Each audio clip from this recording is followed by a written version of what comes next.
तो पहले ही एपिसोड की शुरुआत में हमें बताया जाता है कि इग्नोरा नाम के एक विशाल समुद्र में 5 अलग अलग टापू थे। ये 5 टापू मिलकर कहलाते थे एंटे इस्ला। जो भी एंटे इस्ला में रहते थे वो डीमंस के रूलर यानी कि सेटन को जरूर जानते थे।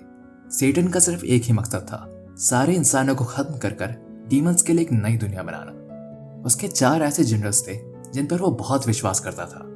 उनके नाम थे अद्रामेलेक, लूसिफर, आल्सियल और मालाकोडा।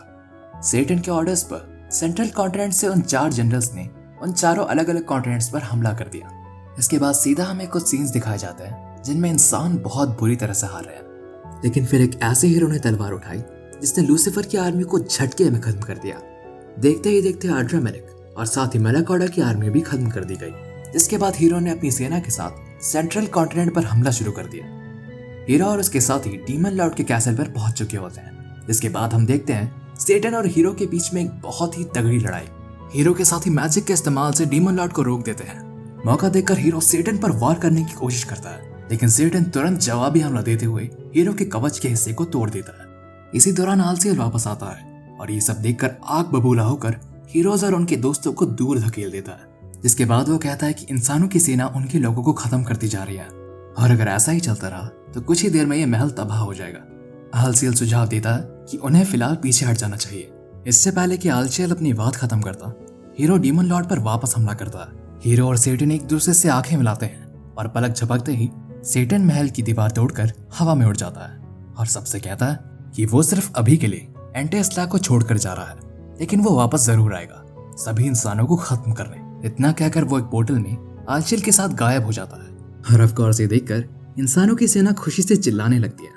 इसके बाद सीन चेंज होता है। आल्सियल सेटन से पूछता है कि क्या वो ठीक है। सेटन जवाब देता है कि उन्हें खुद को हील करने के लिए कोई जगह ढूंढनी होगी। वो दोनों एक गली से निकलते हैं और उस गली से निकलते ही वो उस जगह को देखकर बहुत कंफ्यूज हो जाते हैं। आल्सियल सवाल करता है कि ये आखिर कौन सी दुनिया है। उसके बाद वो सेटन की ओर देखता है और उसे देखते ही वो चौंक जाता है। आल्सियल सेटन से सवाल करता है कि आखिर आपने ये रूप क्यों लिया है। आल्सियल की बातें सुनकर वो अपने हाथों की तरफ देखता है और देखते ही वो एकदम थम सा जाता है। कुछ समय बाद वहां पर 2 पुलिस वाले आते हैं और उन दोनों को 2 मिनट अपने पास बुलाते हैं। आल्सियल डीमन लैंग्वेज में उन पुलिस वालों से कहता है कि मुझसे इज्जत से बात करो इंसान कहीं के। क्योंकि पुलिस ऑब्वियसली उन दोनों की बातें नहीं समझ पाते, वो सोच लेते कि सेटन और आल्सियल किसी तरह के फॉरेन कॉस्पेयर्स हैं। आल्सियल को ये एक और बात कंफ्यूज कर देती है कि वो एक मैजिक यूजर होते हुए भी उनकी भाषा नहीं समझ पा रहा। जिसके बाद सेटन आल्सियल से कहता है कि मैजिक का इस्तेमाल तब तक ना करे जब तक वो इस दुनिया के बारे में और अच्छी तरह से ना जान जाए। आल्सियल और सेटन लड़ाई के कारण घायल होते हैं, इसलिए उनमें से एक पुलिस वाला उनकी मदद करने की कोशिश करता है। यह देखकर आल्सियल तुरंत पीछे हटता है और कहता है कि मुझे छूने की कोशिश मत कर इंसान कहीं के। फिर वो बहुत पोज मारते हुए एकदम स्टाइल में उन पर मैजिक इस्तेमाल करता है और ऑब्वियसली उससे कुछ भी नहीं होता। हाँ, लिटरली कुछ भी नहीं होता। फिर वो उन्हें पुलिस स्टेशन ले जाते हैं। वो पुलिस वाले उन्हें अलग अलग रूम में बैठाते हैं और उन्हें खाना ऑफर करते हैं। वो पुलिस वाला उस डिश का नाम कात्सुदोन बताता है। सेटन उस डिश में अपनी डीमन आइस का इस्तेमाल करता है, ये चेक करने के लिए कि कहीं वो खाना खतरनाक तो नहीं। जिसके बाद सेटन उस पुलिस वाले को हिप्नोटाइज कर देता है और कहता है कि मेरे सवालों का जवाब दो। फिर सेटन आल्सियल से मिलने उसके कमरे में जाता है, लेकिन जैसे ही वो दरवाजा खोलता है हम देखते हैं कि आल्सियल उस डिश को मजे से बिना किसी टेंशन के ठूस रहा होता है। आल्सियल के साथ जो पुलिस वाला रहता है वो सेटन से कहता है कि तुम्हें यहाँ आने की परमिशन नहीं है। सेटन दोबारा से हिप्नोटिज्म का इस्तेमाल करके उस पुलिस वाली को भी चुप कर देता है। जिसके बाद सेटन आल्सियल को बताता है कि हिप्नोटिज्म की मदद से उसने इस दुनिया के बारे में जानकारी हासिल करी है। सेटन बताता है कि हम धरती नाम की दुनिया में एक जापान नाम की जगह पर हैं और इस बिल्डिंग को पुलिस स्टेशन कहते हैं। आल्सियल सवाल पूछता है कि फिर वो टेबल पे रखी चीज क्या है। सेटन जवाब देता है कि इसे कात्सुदोन कहते हैं। ये जापान में खाई जाने वाली एक बहुत ही कॉमन डिश है। सेटन अपनी बात कंटिन्यू करते हुए कहता है डीमंस, मॉन्स्टर्स और मैजिक इस दुनिया में बस एक फैंटेसी है। आल्सियल ये सुनकर चौंक जाता है और कहता है कि इस दुनिया में मैजिक नहीं है, लेकिन ऐसा कैसे हो सकता है। इसके बाद सीन चेंज होता है और हमें आल्सियल द्वारा बताया जाता है कि इस दुनिया में मैजिक एग्जिस्ट करता है, लेकिन बहुत ज्यादा कम, और यही कारण है कि वो अपने डीमन फॉर्म मेंटेन नहीं कर पा रहे थे। इन सब के बाद सेटन कहता है कि वो अब भी थोड़े बहुत मैजिक का इस्तेमाल कर सकता है, लेकिन उतना करने में भी उसे बहुत स्ट्रगल करना पड़ता है। इसके बाद वो आलशियल से पूछता है कि क्या वो मैजिक का इस्तेमाल कर पा रहा है। आलशियल दोबारा पोज मारते हुए फुल जोश में अपना हाथ ऊपर करता है। मैजिक का मुझे नहीं पता, पर एक टैक्सी जरूर रुक जाती है। इसके बाद हम सेडन से सुनते हैं कि अपनी मैजिक एनर्जी को सेट करके सेडन कुछ समय तक अपना मैजिक इस्तेमाल कर सकता है, लेकिन इसके बावजूद उसके पास और मैजिक पावर इकट्ठा करने का कोई जरिया नहीं है। जिसके बाद वो कहता है कि अगर ये दुनिया मैजिक के बारे में जानती है, भले ही उनके लिए ये एक फैंटेसी क्यों ना हो, इससे पता लगता है कि कोई ना कोई तरीका जरूर होगा जिससे वो मैजिक पावर इकट्ठा कर सके। लेकिन तब तक के लिए उन्हें इसी दुनिया में रहकर इसी दुनिया के हिसाब से चलना होगा। जिसके बाद सीन चेंज होता है और सेटन और आलसियल निकल पड़ते हैं एक आम जिंदगी जीने की कोशिश करने में। सबसे पहले वो बनाने जाते हैं अपना रेजिडेंशियल सर्टिफिकेट, जिसके लिए सेटन को दोबारा से हिप्नोटिज्म का इस्तेमाल करना पड़ता है। फिर जाकर वो बनाते हैं अपना बैंक अकाउंट, जहां उन्हें इस दुनिया की करेंसी के बारे में पता लगता है। आखिर में जाकर वो दोनों अपने लिए एक घर रेंट पर लेते हैं।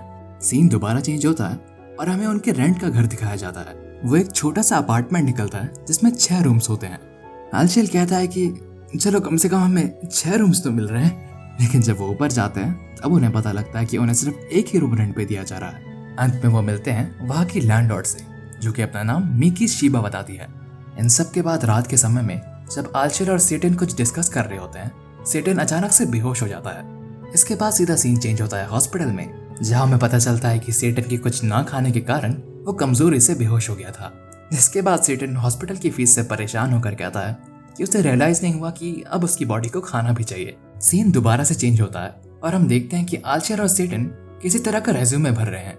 रेज्यूमे में सेटन अपना नाम माओ सडाओ रखता है और आलशियल का नाम होता है शिरो आशिया। कुछ समय बीतने के बाद जब हम आलशियल और सेटन को दोबारा देखते हैं, वो दोनों कैजुअल कपड़ों में होते हैं। आलशियल बर्तन धोते धोते सेटन से पूछता है कि क्या आपको पैसे और संभाल कर यूज नहीं करने चाहिए। सेटन जवाब देता है कि मैं सोच समझ कर ही कर रहा हूँ। गर्मियों के मौसम में फ्रिज तो चाहिए ही था, वॉशिंग मशीन भी काफी समय तक काम आएगा, और जहाँ तक उस साइकिल की बात है उससे समय भी बचेगा और मेहनत भी। आलशियल जवाब देता है कि मेरा मतलब वो नहीं था, आप इंस्टॉलमेंट्स पे भी तो पे कर सकते थे ना। जिसके बाद आलशियल फ्रिज खोल के दिखाता है और हमें पता चलता है कि उनके पास खाने के लिए कुछ भी नहीं बचा। इस बात को लेकर आलशियल सेटन को बहुत ज्यादा लेक्चर करने लगता है। हालांकि सेटन उसको इग्नोर करते हुए ये कहकर भाग जाता है कि उसको काम है। सेटन छाते के साथ बारिश में रोड क्लियर होने का इंतजार कर रहा होता है। तभी उसके बगल में एक लड़की आती है जो भीग रही होती है। सेटन उसे छाता ऑफर करते हुए कहता है कि मैं जिस जगह में काम करता हूँ वो यहाँ से पास में ही है। इतना कहकर वो उसे छाता थमा देता है और वहां से निकल पड़ता है। इसके बाद सीन चेंज होता है और हमें पता लगता है कि सेटन मैकडॉनल्ड्स नाम की जगह पे पार्ट टाइम जॉब करता है। लोगों के ऑर्डर लेते हुए वो अपने मन में कहता है ऐसी छोटी छोटी चीजें ही मुझे वापस डीमन लॉर्ड बनने में मदद करेंगी। सेटन के कमाल के काम करने के तरीके को देखकर काउंटर में उसकी पार्टनर, जो कि एक छोटी लड़की होती है, वो कहती है कि वो उसे बहुत एडमायर करती है। इसके बाद सीन आलशियल की तरफ चेंज होता है जो एक लाइब्रेरी में होता है। इसी के साथ हमें एक फ्लैशबैक दिखाया जाता है जिसमें सेटन आलशियल से कहता है कि पार्ट टाइम जॉब करके पैसा मैं कमाऊंगा और हमारी मैजिक पावर्स को वापस कैसे लाना है उसके लिए अपना दिमाग तुम इस्तेमाल करो। इसके बाद सीन दोबारा चेंज होता है मैकडॉनल्ड्स में। अब क्योंकि सेटन का नाम इस दुनिया में सडाओ माओ है, हम भी उसका नाम वही कहेंगे। तो माओ अपने पार्टनर के साथ एक रूम में रेस्ट कर रहा होता है। हम देखते हैं कि उसकी पार्टनर बहुत मायूस होती है। माओ उसे चीचान कहकर बुलाता है और कहता है कि गलतियां तो सबसे होती हैं। चीचान एक फनी रोती हुई शक्ल बनाते हुए कहती है कि मैं फ्राइज इस महीने 6ठी बार गिरा रही हूँ। सभी जल्दी घर लौट जाते हैं और मैं नीचे आलू उठा रही होती हूँ। अगर ऐसा ही चलता रहा तो फ्लोर पे आलू उगना शुरू हो जाएंगे। तभी उनकी मैनेजर आती है और कहते हैं कि क्राउड काफी बढ़ रहा है, जैसे ही तुम सबका ब्रेक खत्म हो जाए काम पे जान लगा देना, क्योंकि इससे हम डिस्ट्रिक्ट में नंबर 1 बन सकते हैं। माओ फुल स्पीड में काम कर रहा होता है, लेकिन वो नोटिस करता है कि फ्राइज अभी तक तैयार नहीं हुए। उसे एहसास होता है कि उसका ब्लैक पेपर फ्रायर काम नहीं कर रहा होता। भीड़ को देखकर माओ बहुत नर्वस हो जाता है और सोचता है क्या मुझे मैजिक का इस्तेमाल कर लेना चाहिए। तभी उसे आलशियल की बात याद आती है कि प्लीज मैजिक को इमरजेंसीज के लिए बचा के रखिएगा। मैनेजर आकर माओ से पूछती है कि कुछ गड़बड़ है क्या। सीन दोबारा उसी रूम में कट होता है, लेकिन इस बार माओ की लगी पड़ी होती है। चीचान उसे कहती है कि इसमें तुम्हारी कोई गलती नहीं थी, वैसे भी रिपेयरमैन जल्द ही आ जाएगा। तभी उनकी मैनेजर आती है और माओ को अपने ऑफिस में बुलाती है। माओ चेयर पे बैठे नर्वसनेस में सोच रहा होता है कि डिस्ट्रिक्ट नंबर 1 ना बन पाने का ब्लेम उस पर तो नहीं पड़ेगा। मैनेजर आते ही सबसे पहले कहती है कि चिंता मत करो, कोई बैड न्यूज नहीं है। वो कहती है कि उसे डिस्ट्रिक्ट ऑफिस से फोन आया था और वो माओ को A क्लास स्टाफ में प्रमोट कर रही है। माओ ये खबर सुनकर बहुत खुशी से अपनी साइकिल में घर लौट रहा होता है। जब वो रोड खाली होने का वेट कर रहा होता है, उसे वो लड़की दोबारा मिलती है। वो लड़की माओ से कहती है कि जिस जगह पर तुम काम करते हो मैं वहां आई थी। सेटन जवाब देता है अरे तुम्हें मुझे पुकारना चाहिए था ना, वो लड़की कहती है कि क्योंकि तुम इतने अलग दिखते हो मैंने तुम्हें पहले नजरअंदाज किया, पर एक चीज पर मेरा ध्यान गया, तुम मैजिक इस्तेमाल करने का ट्राई कर रहे थे, क्यों है ना?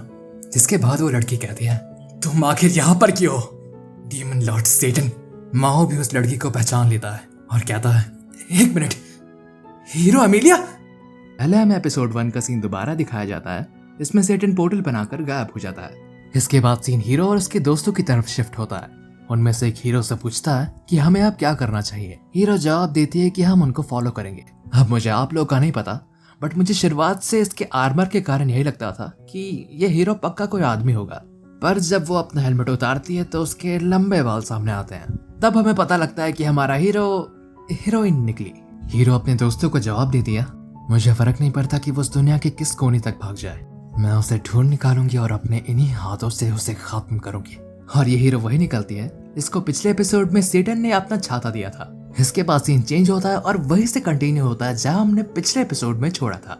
हीरो सडाओ से पूछती है कि वो सेटन होकर आखिर मैकडॉनल्ड्स पर क्यों काम कर रहा है। सडाओ जवाब देता है हीरो अमीलिया, मेरी बात छोड़ो, तुम इधर क्या कर रहे हो? हीरो जवाब देती है मैंने तुम्हारे बनाए हुए पोर्टल पे तुम्हारा पीछा किया ताकि तुम्हें सही से खत्म कर सकूं, और मुझे तुमसे बात करने में कोई दिलचस्पी नहीं है। अपनी मौत के लिए तैयार हो जाओ सेटन। ये कहकर वो एक चाकू निकाल लेती है और सेटन की तरफ पॉइंट करती है। सडाओ कहता है वैसे एमिलिया जवाब देती है मैंने कहा ना मुझे तुमसे कोई बात नहीं करनी। सडाओ कहता है नहीं, मेरा मतलब वो वही चाकू है ना जो सासाजुका की दुकान में 100 रुपए की एक आती है। एमिलिया लेटर हो जाती है और कहती है तो क्या हुआ? सडाओ कहता है क्या तुमने अपनी होली स्वॉर्ड खो दी, या फिर तुम बस अपनी सेलेस्टियल एनर्जी इस्तेमाल नहीं कर पा रही?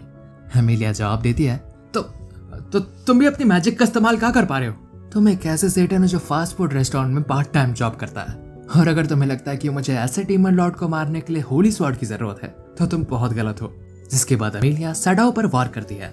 इसके पहले कि हम आगे कुछ देख पाते, सीन चेंज होता है आलचिल की तरफ। आलचिल घर में खाना बना रहा होता है और अपनी घड़ी की तरफ देखकर कहता है सर सेटन को आज काफी देर हो रही है। इसके बाद सीन चेंज होता है पुलिस स्टेशन की तरफ।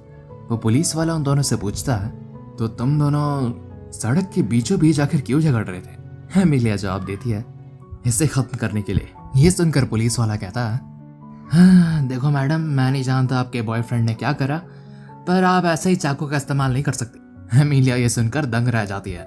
सडाओ कहता है मेरे ख्याल से उसे लगता है कि ये मियाँ बीवी वाली लड़ाई है। एमिलिया तुरंत उठकर गुस्से में चिल्लाती है कि इसके और मेरे बीच में ऐसा कुछ नहीं है।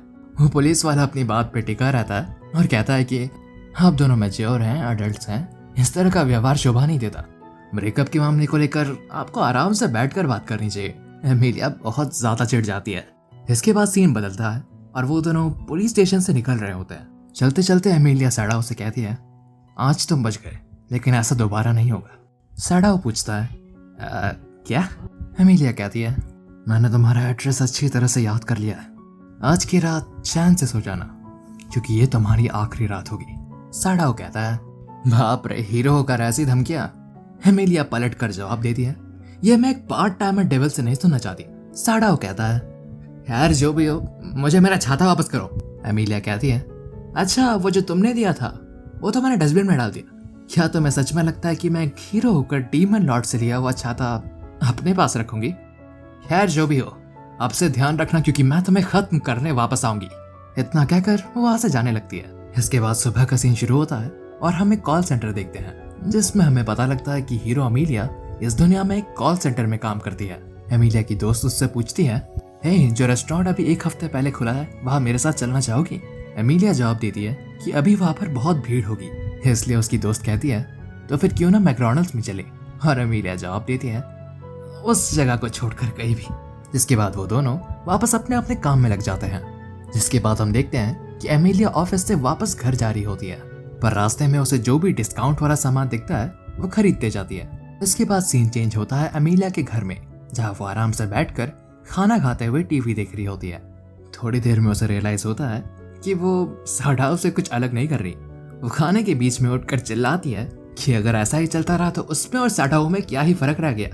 इसके बाद सीन चेंज होता है सडाओ और आलचेल के घर की तरफ। वो दोनों बैठकर खाना खा रहे होते हैं, तभी बेल बजती है। आलचेल खाना छोड़कर दरवाजे के पास आता है और पूछता है जी बाहर कौन है? एमिलिया बाहर से कहती है, तुम्हारे स्वागत के लिए बहुत बहुत शुक्रिया डीमन जनरल आल्शियल। मुझे लगता नहीं कि तुम मुझे भूले होगे। हीरो एमिलिया से कुछ याद आया?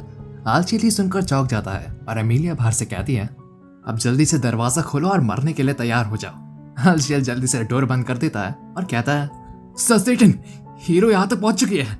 साडाओ जवाब देता है, हाँ जानता हूँ। आल्शियल जवाब देता है, एक मिनट, आपको ये पहले से पता है? साडाओ जवाब देता है, हाँ मैं उससे कल मिला था, हमारा झगड़ा हुआ था पर पुलिस वालों को लगा कि हम वो गर्लफ्रेंड बॉयफ्रेंड है। ये दोनों आराम से बात कर रहे होते हैं और एमिलिया पीछे चिल्ला रही होती है कि डोर खोलो। साडाओ आल्शियल से कहता है, माफ़ करना मैंने तुम्हें बताया नहीं। एक्चुअली एमिलिया भी हमारी तरह अपने पावर्स का इस्तेमाल नहीं कर सकती। ये दोनों अपनी बातें कंटिन्यू करते रहते हैं और एमिलिया पीछे रोने लगती है कि ये दोनों दरवाजा क्यों नहीं खोल रहे। साडाओ कहता है, उसे अंदर आने दो। साडाओ एमिलिया से पूछता है कि क्या तुम इस दुनिया में अकेली आई हो? एमिलिया बताती है कि उसका एक साथी उसके साथ आने वाला था। जिसके बाद हमें फ्लैशबैक दिखाया जाता है कि एमिलिया और ऑल्बा नाम का एक आदमी उस पोर्टल की तरफ बढ़ रहे होते हैं जिसे डीमन लॉर्ड ने बनाया होता है। पोर्टल बंद होने वाला होता है लेकिन वो घुसने का ट्राई करते हैं, पर बदकिस्मती से ऑल्बा पोर्टल को एंटर नहीं कर पाता और यही कारण है कि एमिलिया को इस दुनिया में अकेले आना पड़ा। काफी समय तक बात करने के बाद एमिलिया को साडाओ की सारी बातें बेतुकी लगती है। जाने से पहले एमिलिया साडाओ को ये याद दिलाकर जाती है कि अगर वो अपनी बची हुई ताकत का इस्तेमाल करे तो वो साडाओ को आराम से खत्म कर सकती है, और वो अपनी बची हुई ताकत का इस्तेमाल इसलिए नहीं कर रही क्योंकि उसके पास एंटेस्ला वापस जाने का और कोई तरीका नहीं बचेगा। जाने से पहले वो कहकर जाती है कि जापान में मेरा नाम यूसा एमी है। इन सब के बाद सीन चेंज होता है। हम देखते हैं कि एमी यानी एमिलिया की दोस्त उससे पूछती है कि क्यों ना हम वर्क के बाद एक रेस्टोरेंट में चले। एमी मना करती है और कहती है कि शाम को उसको थोड़ा काम है। एमिलिया शाम के समय वापस से साडाओ के घर जाती है। वो सोचती है कि ऐसा हो ही नहीं सकता कि एक डीमन लॉर्ड ऐसी गरीब जिंदगी जी रहा हो। काफी समय तक उसके घर पर जाकर उसे पता चलता है कि साडाओ ने अब इस जिंदगी की आदत डाल ली है और वो अब एक नॉर्मल इंसान की तरह रह रहा है। इतनी मेहनत करने के बाद जब एमी को ये सब पता चलता है तो वो हार मानने की कगार पर आ जाती है। इन सबके बाद सीन चेंज होता है मैकडॉनल्ड्स की तरफ। एमिलिया साडाओ से मैकडॉनल्ड्स में बात करने आती है। एमिलिया कहती है कि वो लड़ने नहीं आई, बस उससे उसी जगह पर आकर मिले जहाँ वो पिछली बार मिले थे। माओ उसकी सीरियस बातों को बिल्कुल भी ना सीरियस लेते हुए उसको बाहर भेज देता है। काम खत्म होने के बाद साडाओ और चीचान हमेशा की तरह बात करने लगते हैं। साडाओ अपने रूममेट के बारे में बताता है जो कि आल्शियल होता है, लेकिन चीचान को लगता है कि वो कोई लड़की है। वो मिसअंडरस्टैंडिंग तो क्लियर हो जाती है, लेकिन हमें यहाँ हिंट्स मिलते हैं कि चीचान साडाओ को सिर्फ एडमायर ही नहीं बल्कि पसंद भी करती है। जब साडाओ वापस एमिलिया से मिलने जाता है, एमिलिया कहती है कि मुझे अब तक लग रहा था कि तुम मजाक कर रहे थे, पर जब मैंने देखा कि तुम कैसी जिंदगी जी रहे हो तब मुझे समझ आया, अगर तुम ऐसी जिंदगी जीने वाले हो तो तुम्हें मारने का कोई पॉइंट नहीं है। इसके बाद एमिलिया साडाओ को ये ऑफर करती है कि वो इसी दुनिया में रहकर एक नॉर्मल जिंदगी जिए। साडाओ जवाब देता है, भूल जाओ, मैं टेस्ला पर कब्जा करने का इरादा नहीं बदलने वाला। उसके ये कहने के बाद हम देखते हैं कि साडाओ साइकिल से गिर जाता है। इसके बाद वो अपनी साइकिल का फ्लैट टायर देख के परेशान हो जाता है। साडाओ को देखकर एमिलिया कहती है कि वो टायर आराम से 1000 येन में फिक्स हो जाएगा। वो दोनों अपनी बात जारी रखते हैं, लेकिन तभी हम देखते हैं कि साडाओ की साइकिल पर बुलेट से वार होता है। एमिलिया को बुलेट से बचाने के लिए साडाओ उसको धक्का देता है, जिसके बाद वो दोनों सरप्राइजिंगली टीम अप करते हुए सासाजुका स्टेशन की तरफ भागते हैं। इसके बाद सीन चेंज होता है सीधा स्टेशन में। साडाओ हाफते हुए कहता है कि वो स्नाइपर और उसकी बुलेट्स नॉर्मल नहीं थी, उन बुलेट्स को मैजिक एनर्जी से बनाया गया था। एमिलिया जवाब देती है, फिर इसका मतलब तो? साडाओ कहता है, हाँ वो जो भी है बहुत ताकतवर है और जानता है कि आखिर हम दोनों है कौन। एमिलिया कहती है कि क्या तुम्हें लगता है कि ऐसा कोई है? साडाओ जवाब देता है, एक हीरो और एक डीमन लॉर्ड एक ही जगह पर, और वहां पर अचानक से एक स्नाइपर आ जाता है। मेरे हिसाब से कोई एंटेस्ला सही है। जिसके बाद साडाओ एमिलिया को बाय कहकर अपने घर की तरफ चलता बनता है। जिसके बाद सीन चेंज होता है साडाओ के घर के सामने। हम देखते हैं कि एमिलिया अब भी उसके साथ है। साडाओ कहता है कि आखिर उसे चाहिए क्या। एमिलिया बहुत ज्यादा हिचकिचाते हुए कहती है कि उससे उसका वॉलेट गिर गया और साडाओ उसे एक रात के लिए उसके घर रुकने दे। एमिलिया को देखते ही आल्शियल चौंक जाता है और पीछे हटता है। साडाओ आल्शियल को सिचुएशन एक्सप्लेन करता है और बताता है कि किस तरह उन पर मैजिक बुलेट से हमला किया गया था और किस तरह एमिलिया ने भागते वक्त अपना वॉलेट गिरा दिया। जिसके बाद साडाओ एमी को एक ब्लैंकेट और 1000 रुपए उधार देता है ताकि वो अगली सुबह बस पकड़ के निकल सके, और कहता है कि पैसे टाइम पे चुका देना। थोड़ी देर तक झगड़ने के बाद वो तीनों सोने चले जाते हैं। लेटे लेटे साडाओ आल्शियल से कहता है, याद है ना जब हम इस दुनिया में आए थे हमारी हालत कितनी खराब थी, पर हमने किस तरह संभाल लिया क्योंकि हम दोनों एक साथ थे। लेकिन वो इस दुनिया में बिल्कुल अकेली थी। आलचेल कहता है, आप काफ़ी नरम दिल हो गए हैं। हम देखते हैं कि सेटन के फ़ोन में एक मैसेज आता है किसी अननोन एड्रेस से। उस मैसेज में लिखा होता है, और भी भूकंप आने वाले हैं, तैयार रहना। जिसके बाद वो देखता है कि उसे चीचान का भी मैसेज आया है। उसमें लिखा होता है, वापस से भूकंप आने वाला है, मुझे क्या करना चाहिए। सेटन सोचता है, ये आखिर चल क्या रहा है। आलचेल और साडाओ के घर में सबसे पहले हम देखते हैं टेबल पे रखे हुए पिकल्ड वेजिटेबल्स। उसे देखकर आलचेल कहता है, शायद ये उसके शुक्रिया कहने का तरीका है। जिसके बाद हम देखते हैं कि एमिलिया सुबह सुबह ही निकल चुकी होती है। सीन एमिलिया के घर पे शिफ्ट होता है। हम देखते हैं कि एमिलिया सेफली घर पहुंच चुकी है। शावर लेकर जब वो बाहर निकलती है तो वो अपने सोफे पे बैठकर न्यूज देखती है। उसे न्यूज में साडाओ की साइकिल दिखती है जिस पर मैजिक बुलेट से हमला किया गया था। लेकिन फिर हम देखते हैं कि उस क्राइम सीन के पास साडाओ और आलचेल भी हैं। सीन दोबारा से चेंज होता है, लेकिन इस बार पहली बार चीचान के घर की तरफ। चीचान के घर में भी वही न्यूज चल रही होती है। उसकी मॉम भी न्यूज देखकर कहती है, कांटो रीजन में अर्थक्वेक भी आया था, तुम वही कहीं काम करती हो ना बेटी। चीचान ये सब इग्नोर करते हुए अपने फोन पे लगी रहती है। मैसेज भेजने से पहले का फ्लैशबैक हमें दिखाया जाता है। चीचान लिखती है, मैं चीजें इमेजिन नहीं कर रही, मुझे सच में लगता है कि एक अर्थक्वेक आने वाला है। अगर आपको प्रॉब्लम ना हो तो क्या मिल सकते हैं, मुझे आपकी एडवाइस चाहिए। साडाओ उसे रिप्लाई करता है, हाँ क्यों नहीं, कल शाम को चलेगा, मेरी छुट्टी होगी और कल तुम्हारी वैसे भी शिफ्ट नहीं है। चीचान उसी मैसेज को देखकर मुस्कुराती रहती है। तभी उसकी मॉम कहती है, हे जियो, आज तुम्हारी पार्ट टाइम नहीं है क्या। चीचान रिप्लाई करती है, नहीं मुझे आज थोड़े और काम है। जियो की मॉम उसे ध्यान रखने को कहती है क्योंकि आसपास नेबर्स में बहुत घटनाएं हो रही है। इसके बाद सीन चेंज होता है एमी के कॉल सेंटर की तरफ। एमी की दोस्त उससे वापस लंच के लिए पूछ रही होती है। एमी जवाब में कहती है, माफ करना, मुझसे मेरा वॉलेट खो गया। तो ये सुनकर उसकी दोस्त शॉक हो जाती है। बात करते समय एमी के पीछे पे रिंग बजता है तो वो काम पे वापस लौटती है।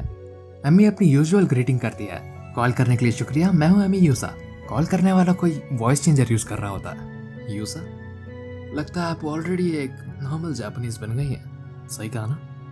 Hero Emilia. एमी शॉक हो जाती है और कहती है, क्या मैं जान सकती हूँ कौन बात कर रहा है। वो कॉल करने वाला कहता है, मैं वो हूँ जो हीरो को जानता है और सेटन को भी। मैं वो हूँ जो तुम दोनों को तबाह कर देगा। एमी कहती है, इसका मतलब कल रात को वो आप ही थे। वो कहता है, अरे हाँ, मैंने बस एक्सपेक्ट नहीं करा था कि तुम लोग भागने में एक दूसरे का साथ दोगे। खैर रहने दो, वैसे भी क्या ही फर्क पड़ता है। तुम मानो या ना मानो पर तुम दोनों को खत्म करने की चाहत पूरे एंटेस्ला की है। ये सुनकर अमेलिया एकदम से उठ जाती है। एमी अपने मन में सोचती है, इसकी आवाज की ऑरा बहुत डार्क है, ये पक्का कोई डेविल है। एमी कहती है, मुझे लगता नहीं आंचल के अलावा और कोई डीमन जनरल बचा है। तो फिर तुम कौन से डीमन हो? अगर तुम्हें लगता है तुम मुझे एंटेस्ला का नाम लेकर डरा सकते हो तो तुम बहुत गलत हो। वो जवाब में कहता है, अगर तुम्हें मेरी बातों पे भरोसा नहीं है तो कोई बात नहीं, बाद में बात करते हैं। इतना कहकर वो फोन काट देता है। इसके बाद हम देखते हैं कि एमी और उसकी फ्रेंड एक हॉल में बात कर रहे होते हैं। तभी उसको एक कॉल आता है और जब वो उसे उठाती है, एक आदमी कहता है, हेलो, क्या मैं मिस यूसामी से बात कर रहा हूँ? एमिलिया जवाब देती है, हाँ मैं ही हूँ।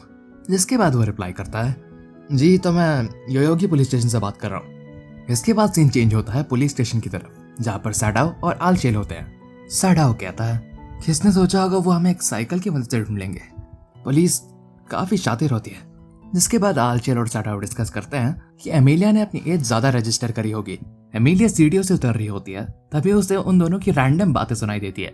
नीचे आते ही एमिलिया बहुत गुस्सा हो जाती है और उन पर चिल्लाती है कि एक हीरो होकर 2 डीमंस की गारंटी उसी के लेनी पड़ रही है।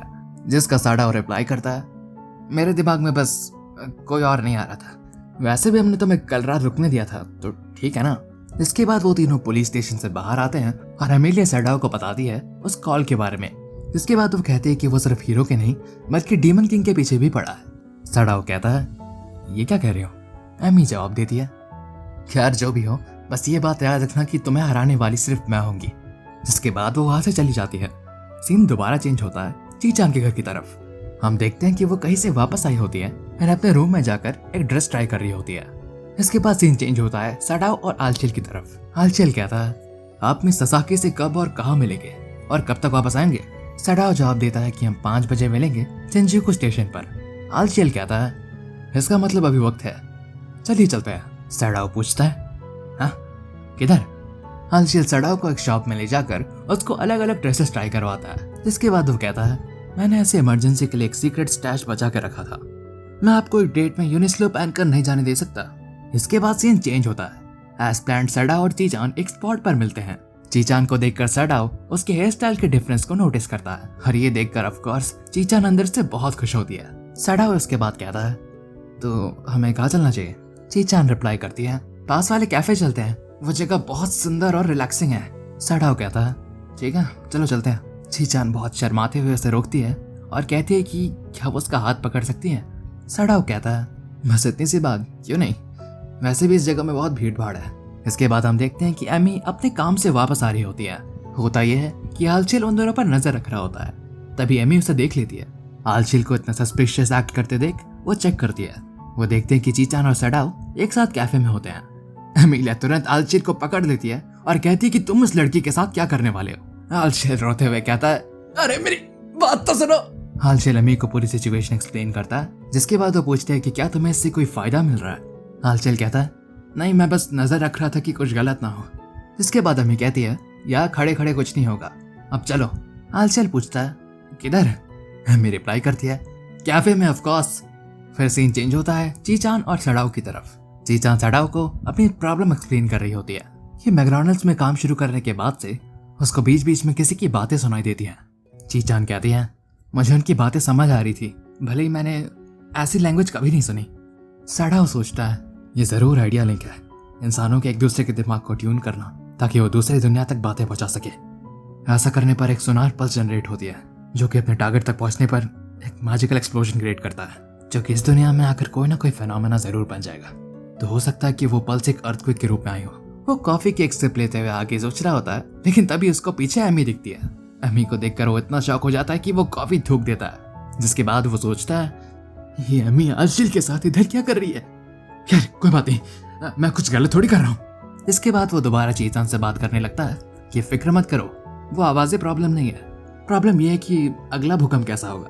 अगर तुम सबको टाइम पे वार्न करो तो काफी बड़ा डिफरेंस आ सकता है। इसके बाद चीचान धीरे धीरे सड़ाओ को अपनी दिल की बातें बताने लगती है और बात इस पॉइंट तक पहुंच जाती है कि वो सड़ाओ को कन्फेस करने वाली होती है कि वो उसे पसंद करती है। लेकिन अमी अचानक से बीच में टपक पड़ती है, ये कहने की, रुक जाओ, उसके साथ रहकर तुम्हारे साथ सिर्फ बुरी चीजें ही होंगी, ये जैसा दिखाता है वो ऐसा बिल्कुल भी नहीं है। अमी के इतने रूडली बात करने पर चीचान उससे झगड़ने लगती है। सड़ाओ उन दोनों को शांत होने को कहता है, लेकिन दोनों में से कोई शांत नहीं होता। चीचान को लगता है कि एमी उसकी एक्स है और इसलिए वो सड़ाओ के बारे में इतना बुरा भरा बोल रही है। वो दोनों झगड़ते रहते हैं, लेकिन बीच में हम देखते कि टेबल धीरे धीरे हिलने लग रही है, जिसके बाद सबको रियलाइज होता है कि वापस से अर्थक्वेक आया है, लेकिन पिछली बार की तरह नहीं। ये अर्थक्वेक बहुत खतरनाक था। धीरे धीरे हम देखते हैं कि पूरी बिल्डिंग कोलैप्स हो रही है। इसके बाद सीन बदलता है। बिल्डिंग के कोलैप्स होने के बाद, बेहोशी से उठने के बाद चीचान देखती है कि वो एमी के साथ है। वो बिल्डिंग के कोलैप्सेस के बीच में फंसे होते हैं। एमी कहती है, लगता नहीं निकलने का कोई रास्ता है। चीचान एमी से पूछती है कि सड़ाओ किधर है। एमी कहती है, इतना जानती हो कि यहाँ पर नहीं है। चीचान कहती है, नहीं मेरा मतलब। एमी जवाब देती है, नो, तुम्हारा मतलब वो जिंदा है कि नहीं? उसकी मौत होती तो आज काफी लोग खुश होते हैं, पर फिक्र मत करो। एमी मन में सोचती है, उसे खत्म करने वाली सिर्फ मैं होंगी, वो यहाँ नहीं मर सकता। चीचान जवाब देती है, हाँ वो ठीक ही होगा, है ना? एमी कहती है, बिल्कुल, मैं हूँ यूसा। एमी, मिलकर अच्छा लगा। वैसे मैं क्लियर कर दूं कि सड़ाओ और मेरे बीच में कुछ नहीं है। वो जवाब देती है, मैं हूँ चियो सासाकी, अभी के लिए मान लेती हूँ। जिसके बाद एमी कहती है, तो तुम्हें सड़ाओ में क्या पसंद है? ये सवाल सुनकर चियो एकदम से फ्लस्टर हो जाती है और एमी से बताती है कि वो कितनी ऑब्वियस है। कुछ समय तक बात करने के बाद एमी चियो के सर पे हाथ रखती है और कहती है, अभी के लिए सो जाओ। अपनी सेलेस्टियल पावर्स का जरा सा इस्तेमाल करके वो उसे सुला देती है। जिसके बाद वो उसे लेटाकर खड़ी होती है और कहती है, तुम पास ही हो क्यों, है ना? मैंने चियो को सुला दिया है, बाहर आ जाओ। उस अंधेरे से सड़ाओ की आवाज आती है, बेकार में अपनी टांग मत अड़ाया करो। लेकिन जब वो बाहर आता है वो एकदम बफ्ड होता है अपने डीमन फॉर्म में। एमी उसको देखकर चौंक जाती है और कहती है, ये तुम्हारे शरीर को क्या हुआ? सड़ाओ जवाब देता है, मैं नहीं जानता, बस अचानक से बदल गई। अब मैं ये बाकियों को कैसे समझाऊं? एमिलिया उसे देखकर अपने मन में कहती है, उसका मैजिक वापस आ गया। अगर मैं अपनी बची हुई ताकत इस्तेमाल करूं तो मैं अब भी एक होली स्वॉर्ड बना सकती हूँ जो इसे खत्म करे। लेकिन सड़ाओ कहता है, चीचान को संभालना। सरप्राइजिंगली काफी कम लोगों को चोट लगी है। हम रेस्क्यू टीम का इंतजार नहीं कर सकते। मैं हम सबके लिए रास्ता निकालूंगा। सड़ाओ अपनी डीमन एनर्जी का इस्तेमाल करता है और उन कोलैप्सेस को पुश करने की कोशिश करता है। यार चलो शुरू करते हैं। अमेलिया के दिल और दिमाग में सिर्फ एक ही सवाल उठता है, आखिर एक डेविल लोगों को क्यों बचा रहा है? सड़ाओ सभी इंसानों को बैरियर से बचाते हुए अपने मैजिक से एक रास्ता खोलता है और सभी को बचा लेता है। इसके बाद हम सुनते हैं पुलिस की रिपोर्ट। मैं एक हेलीकॉप्टर पर हूँ, शिंजुकू सबवे कोलैप्स से मैं रिपोर्ट कर रहा हूँ। यहाँ पर बहुत सारी इमरजेंसी कार्स हैं और सभी लोग पैनिक में हैं। भूकंप का मैग्नीट्यूड बहुत हाई होते हुए भी किसी की मौत नहीं हुई। आई रिपीट, किसी की मौत नहीं हुई। इन सब के बाद सीन चेंज होता है अमेलिया के पास्ट में। हम देखते हैं कि अमेलिया एज ए किड अपने डैड के लिए लंच लेकर आई है। अमेलिया के डैड खेत में काम कर रहे होते हैं। वो अपनी बेटी की तरफ मुड़ता है और उसे शुक्रिया कहता है। इसके बाद अमेलिया और उसके डैड बैठकर आराम से लंच करते हैं। उनके पीछे से एक आदमी गुजरता है जो अमेलिया और उसके डैड को जानता है। वो आदमी रुककर उनसे बात करता है। हे नॉड, अमेलिया कैसे हो? अरे क्या ये लंच तुमने बनाया अमेलिया? अमेलिया कहती है हाँ आप भी लीजिए ना। फिर वो आराम से खाने बैठते हैं। कुछ समय बाद वो आदमी उनसे कहता है क्या तुमने सुना डेविल्स ने नॉर्थ और ईस्ट लैंड दोनों तबाह कर दिए हैं? सभी लोग कह रहे कि अगली बारी वेस्ट की होगी।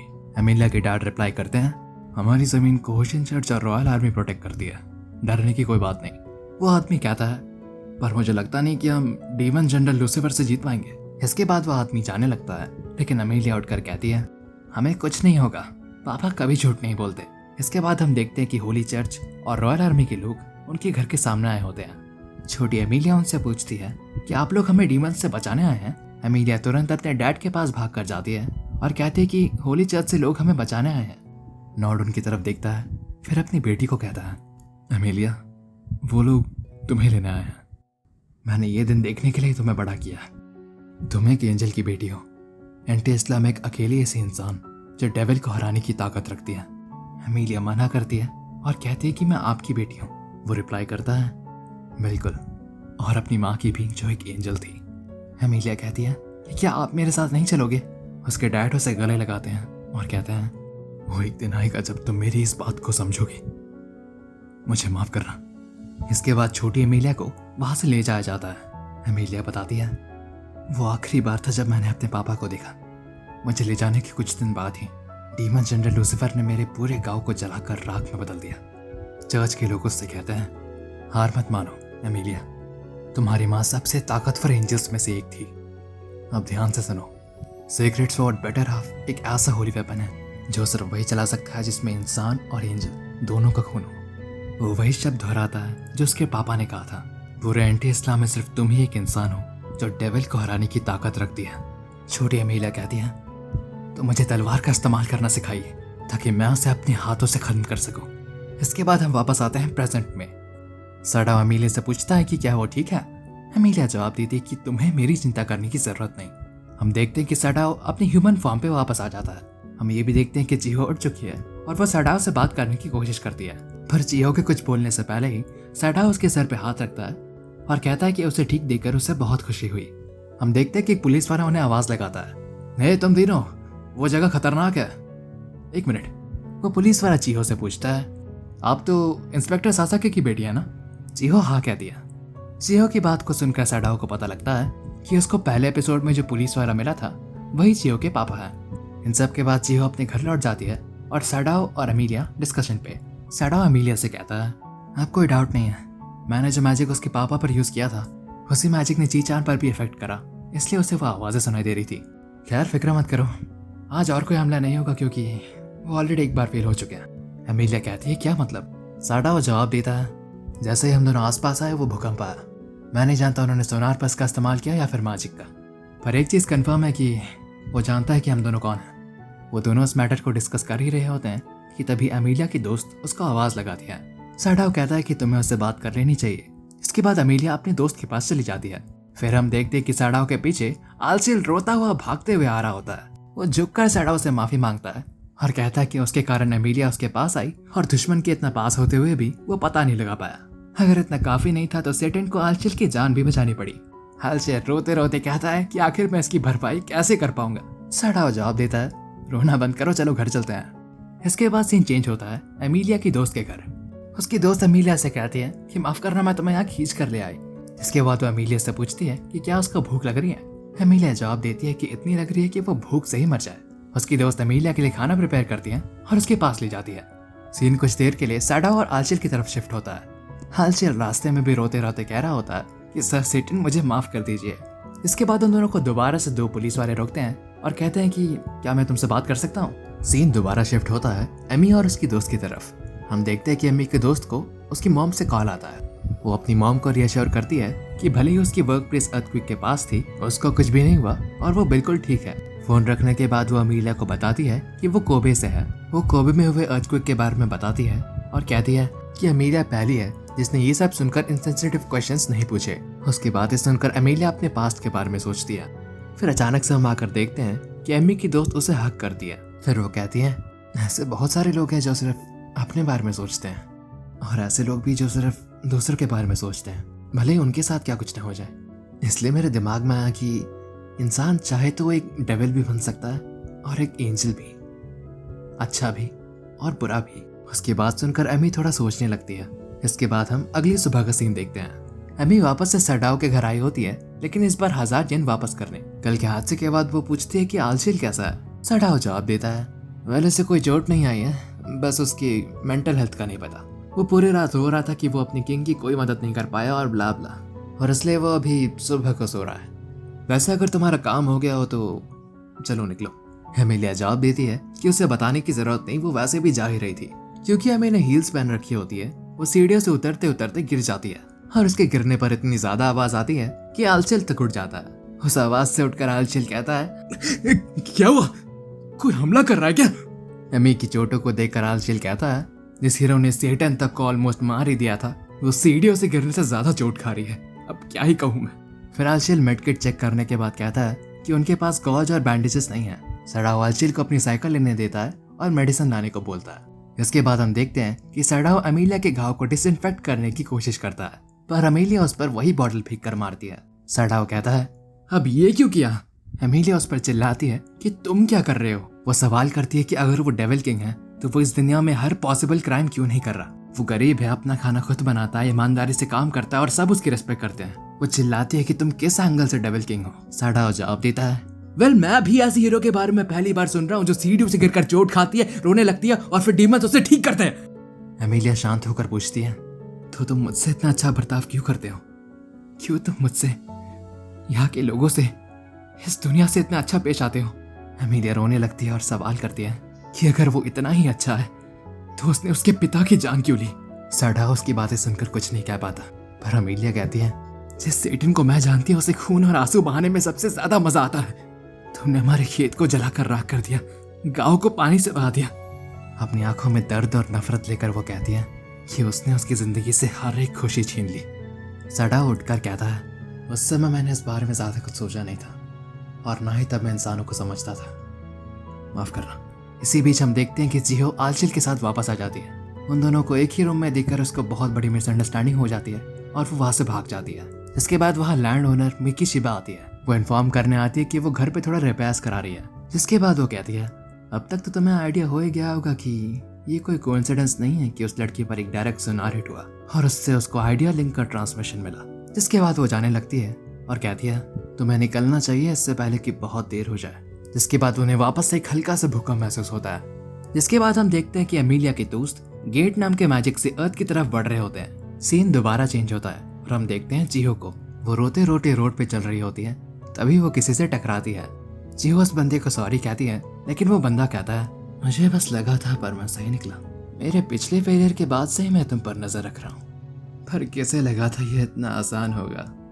सासा की जिहो, सेटन और हीरो की तरफ तुम्हारी नफरत को मैं छीनूंगा और उस नफरत की ताकत सब यहाँ देखेंगे।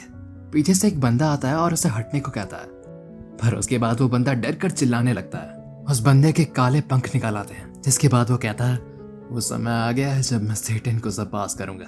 सेटन, आलचिल और अमीलिया जैसे ही वहां पहुंचते हैं उनको हर जगह धुआं दिखता है और उस धुएं के ऊपर होता है वो बंदा। अमीलिया कहती है वो कौन है, क्या ये सब उसने किया है? वो तीनों उसके करीब जाते हैं। जैसे ही वो नीचे उतरता है उसकी तरफ देखकर सेटन कहता है मुझे लगा ही था। आलचिल और अमीलिया उसे देखकर चौंक जाते हैं। इसके बाद वो बंदा कहता है अरे अरे देखो कौन आया, हमारे ग्रेट डेविल किंग, या फिर अब मुझे सैडाओ माओ कहना चाहिए। सैडाओ उसे जवाब देता है वेल, जानना तो मैं भी चाहूंगा कि तुम इधर क्या कर रहे हो। लूसीफर को जिंदा देखकर तीनों काफी चौंक जाते हैं, जिसके बाद सीन एमिलिया की दोस्तों की तरफ शिफ्ट होता है जो लोग गेट मैजिक से वहां आ रहे होते हैं। वो लड़की कहती है, एमिलिया हम बस पहुंच ही गए। उसके पीछे वो आदमी जवाब देता है, यह एक मुश्किल आ गई है। वो बंदी उसे चेक करने पीछे मुड़ती है, जिसके बाद वो बंदा बैग में उल्टी करने लगता है। जिस तरह लोगों को मोशन सिकनेस से उल्टी आती है, वो बंदा कहता है कि उसे गेट सिकनेस हो रही है। इसके बाद सीन दोबारा अर्थ में शिफ्ट होता है। एमिलिया लूसीफर से पूछती है कि वो आखिर जिंदा कैसे है, क्योंकि उसे अच्छी तरह याद था कि उसने लूसीफर के दिल पे वार किया था। लूसीफर कहता है, मैं जिंदा कैसे हूँ? सवाल तो काफी बढ़िया है। जिसके बाद साडाओ कहता है, वहां पीछे छुपे तुम्हारी दोस्त की मदद से, क्यों है ना? चर्च के 6 हाई प्रीस्ट में से एक ऑल्बा मेयर, अब बाहर आओगे कि नहीं? ऑल्बा को देखकर अमी को झटका लगता है। जिसके बाद साडाओ कहता है, गेट से आते समय अमी के पीछे तुम ही थे, क्यों है ना? जब ये बात पहली बार एमिलिया ने बताई थी, तभी से मुझे थोड़ा बहुत आइडिया था। ऑल्बा अपना हुड उतारता है और कहता है, अगर तुम इतना कुछ जानते ही हो तो छुपा कर कोई फायदा नहीं। तो कैसी हो एमिलिया? इस सब से एमिलिया को बहुत बड़ा झटका लगता है। इसके बाद वो ऑल्बा से सवाल करती है कि क्यों वो आखिर लूसीफर के साथ काम कर रहा है। ऑल्बा उसे कारण बताने वाला होता है, लेकिन तभी साडाओ कहता है, ताकि डेविल किंग के जाने के बाद एमिलिया को पावर ना मिले, चलो उसे चुपके से मार डालते हैं। ये कुछ ऐसा ही सोच रही थे ना? और जहां तक लूसीफर की बात है, तुमने उससे वादा किया कि तुम उसे हेवन से वापस ले आओगे और बदले में वो तुम्हारा साथ देगा। ऑल्बा कहता है, एक मिनट, ये सब तुम कैसे जानते हो? साडाओ जवाब देता है, क्योंकि ऐसा हर कहानी में होता है। तेरी प्लानिंग एक बी ग्रेड मूवी की स्क्रिप्ट से भी ज्यादा चोमू है टकले। ये सुनकर एमिलिया थोड़ा हंस देती है और ऑल्बा दंग रह जाता है। टकला? B grade movie? हालशेल कहता है, एक मिनट सर सेटिन, ये मैंने भी क्या सुना? आपने एक मूवी पे पैसे बर्बाद करे? मन तो मुझे भी करता था, लेकिन मैं पैसे बचाते रहता था। आज से आपकी अलाउंस आधी। जैसा कि आप देख सकते हैं, इतनी सीरियस सिचुएशन में भी ये दोनों आपस में लड़ रहे हैं, लेकिन उसके बीच में अचानक से लूसीफर एक मैजिकल लेजर का इस्तेमाल करता है और आल्चिल के चेस्ट में छेद कर देता है। जिसके बाद लूसीफर कहता है, और ये आपका मजाक खत्म। माफ करना, पर मेरे पास इसके लिए टाइम नहीं है। आल्चिल कहता है, सर अगर आपको देखनी ही है तो महीने की शुरुआत में देखिए, डिस्काउंट होता है। साडाओ जवाब देता है, बात मत करो, वो सब अभी मायने नहीं रखता। इसके बाद लूसीफर उड़ते हुए कहता है, तो अगला कौन है, एमिलिया या सेटन? या एक काम करते हैं, दोनों को एक साथ खत्म करता है। जिसके बाद वो मैजिक से बहुत सारे लेजर्स फायर करता है। साडाओ एक बैरियर बनाता है और किसी तरह उसके अटैक्स को रोक लेता है। जिसके बाद हम देखते हैं कि वो आशिया को लेकर वहां से भाग रहे होते हैं। एमिलिया कहती है कि क्या हम सच में कायरो की तरह भागने वाले हैं? साडाओ जवाब देता है कि अभी आल्चिल को बचाना ज्यादा जरूरी है। जिसके बाद एमिलिया पूछती है कि लूसीफर आखिर इतना मैजिक कैसे इस्तेमाल कर पा रहा है? साडाओ जवाब देता है कि वो इंसानों के नेगेटिव इमोशंस को सोख रहा है। लूसीफर ऊपर से उड़ते हुए आता है और कहता है, तो आपको कम से कम इतना पता है? साडाओ जवाब देता है, हाँ, तुम्हारे ही कारण पता चला। भूकंप के दौरान मेरे शरीर ने लोगों का डर सोख लिया था और उस कारण से मुझे मेरा डीमन फॉर्म वापस मिला। लूसीफर कहता है, तो फिर आपने अभी तक और मैजिक इकट्ठा क्यों नहीं किया? अगर आप इस दुनिया में डर भर देते तो आप आराम से एंटेस्ला वापस आ सकते थे। साडाओ जवाब देता है, क्योंकि मुझे ये दुनिया काफी पसंद है। सच कहो तो इंसान बनना भी काफी मजेदार है और मैं ऐसी दुनिया के लिए प्रॉब्लम नहीं बनना चाहता जिसने मेरी इतनी मदद करी है। लूसीफर कहता है, नर्म दिल, आप बहुत नर्म दिल हो गए। यार अगर ऐसा है तो मैं सूखना शुरू करता हूँ इस लड़की से जो डर और दर्द से भरी हुई है। लूसीफर एमिलिया और सेटन का पीछा करने लगता है। एमिलिया और साडाओ बचने की कोशिश करते हैं, लेकिन फिर हम देखते हैं कि लूसीफर साडाओ के दिल में छेद कर देता है। साडाओ कहता है, आउच! मैं जानता था इंसानों का शरीर कमजोर होता है, पर हम देखते हैं कि ऑल्बा सामने आता है और साडाओ के पैर पे गोली मारता है। एमिलिया कहती है कि तुम वो तक यूज करोगे?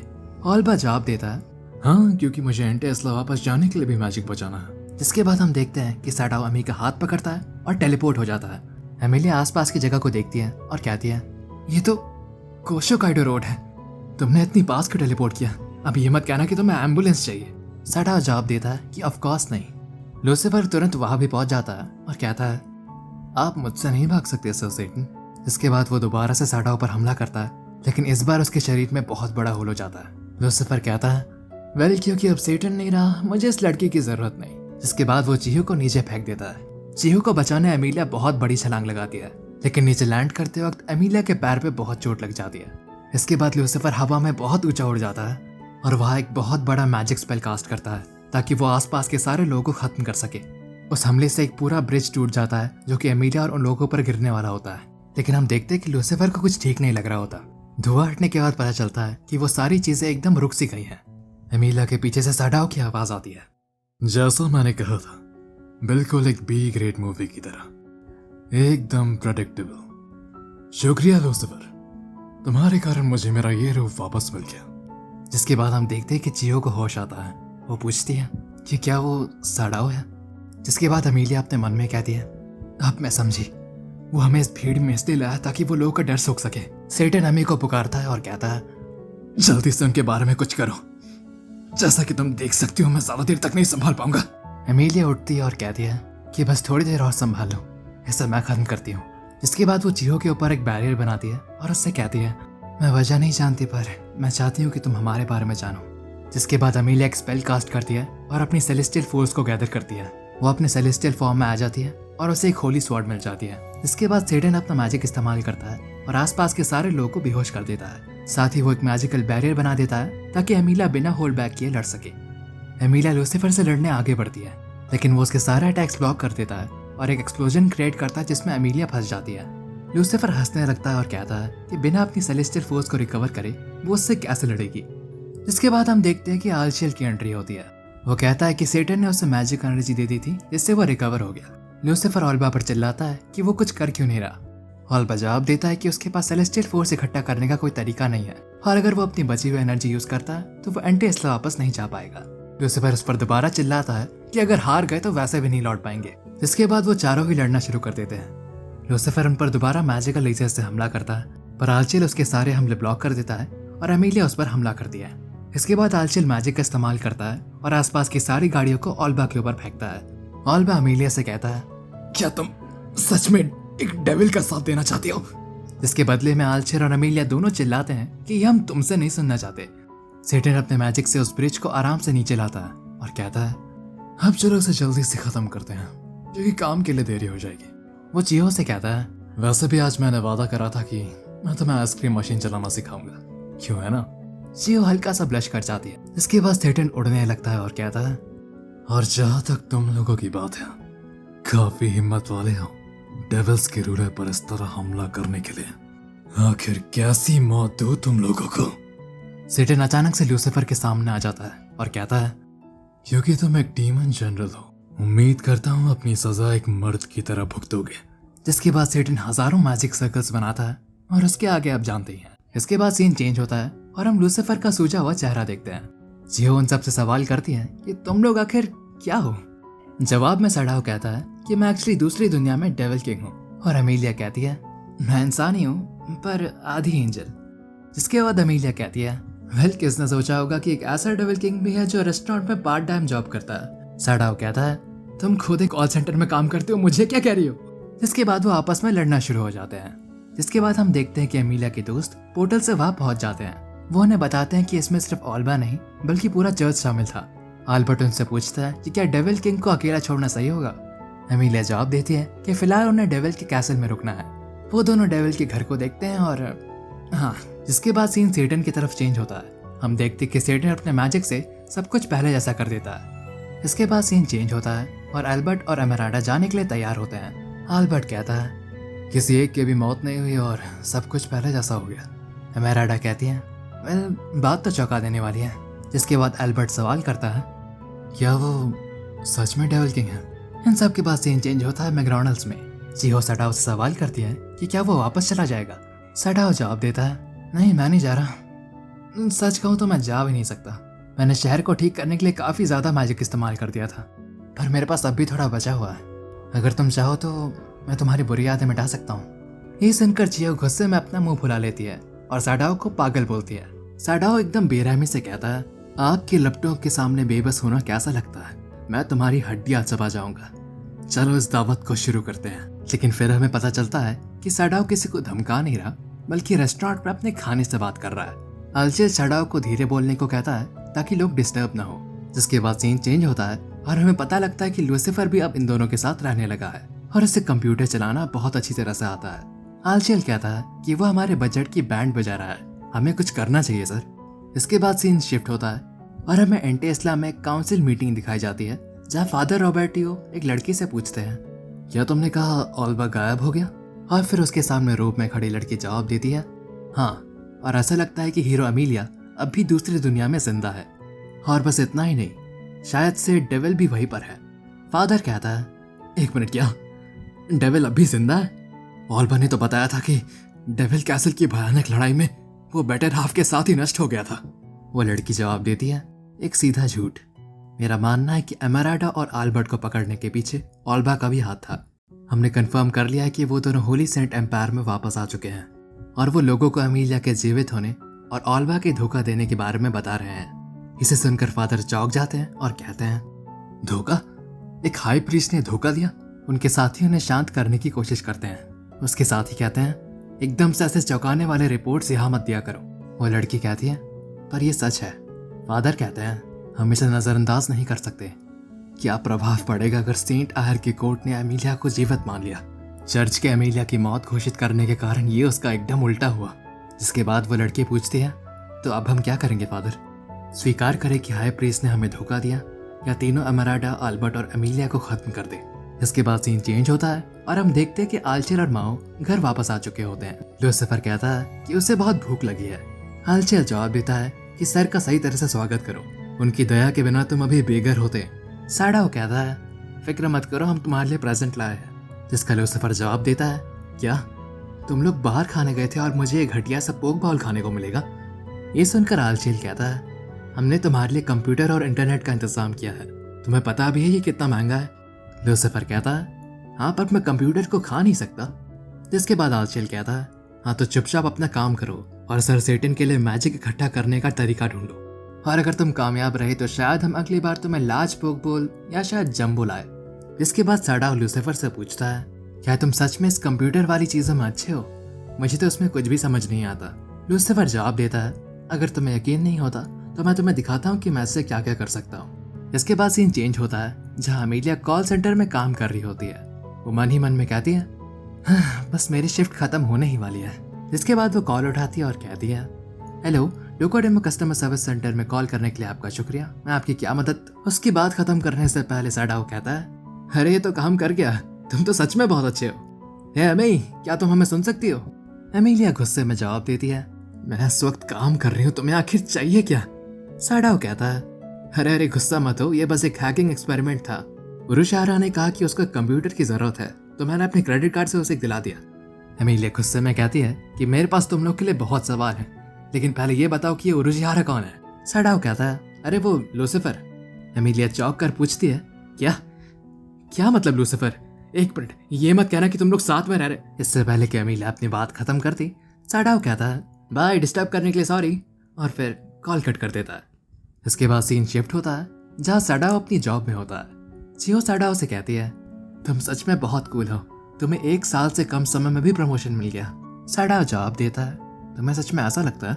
मुझे लगा जब बॉस यहाँ ना हो तब मैं बस उनका सब्स्टिट्यूट हूँ। इसको सुन के चियो बोलती है, वैसे भले ही ये सिर्फ कुछ समय के लिए हो और कुछ ही लोगों पर हो, आप टेक्निकल इंसानों पर राज कर रहे हो। तभी वहाँ अमीलिया की आवाज आती है। वो कहती है, गलत, मैं ऐसा कभी नहीं होने दूंगी, मुझे तुमसे बात करनी है। सैडाओ जवाब देता है, तुम्हें दिख नहीं रहा कि मैं बिजी हूँ, काम कर रहा हूँ। एमिलिया कहती है, तो फिर जब मैं काम कर रही थी उसका क्या? सीन शिफ्ट होता है और हम देखते हैं कि लूसीफर घर में बैठ के लैपटॉप चला रहा होता है। वो कहता है, इसमें मैं ऑनलाइन गेम्स नहीं खेल सकता, मैंने इसलिए तो खरीदवाया था। उसी समय उसकी नजर एक वेब सर्च पे जाती है जिसको देखकर वो मुस्कुराने लगता है। सीन दोबारा बदलता है जहाँ आल्चेल बुक पढ़ते हुए खुद से कहता है, कापेडोशिया, ये किसी ऐसे लोअर डिवन का घर तो नहीं लगता जो पृथ्वी पे गिरा हो। इसके बाद उसे लेटर बॉक्स में मकान मालकिन का भेजा हुआ लेटर मिलता है। सीन एमिलिया और सैडाओ की तरफ शिफ्ट होता है जहाँ एमिलिया पूछती है कि आखिर उसने कॉल क्यों किया था। सैडाओ जवाब देता है कि वो मैंने नहीं, वो कॉल उरुशिहारा ने लगाई थी और मैं उसका हमारे साथ इसलिए रहने दे रहा हूँ क्योंकि उसके पास और कोई जगह नहीं है। वैसे भी जब तक मुझे मैजिक इकट्ठा करने का जरिया नहीं मिलता मैं वापस नहीं जा सकता। एमिलिया कहती है कि वो जा सकती है क्योंकि उसे अपनी एनर्जी रिचार्ज करने के लिए कोई जरिया ढूंढने की जरूरत नहीं। सैडाओ कहता है, तो जाओ ना वापस, मेरा दिमाग क्यों खा रही हो? एमिलिया जवाब देती है कि जब तक डेविल किंग इस दुनिया में है वो नजर रखेगी।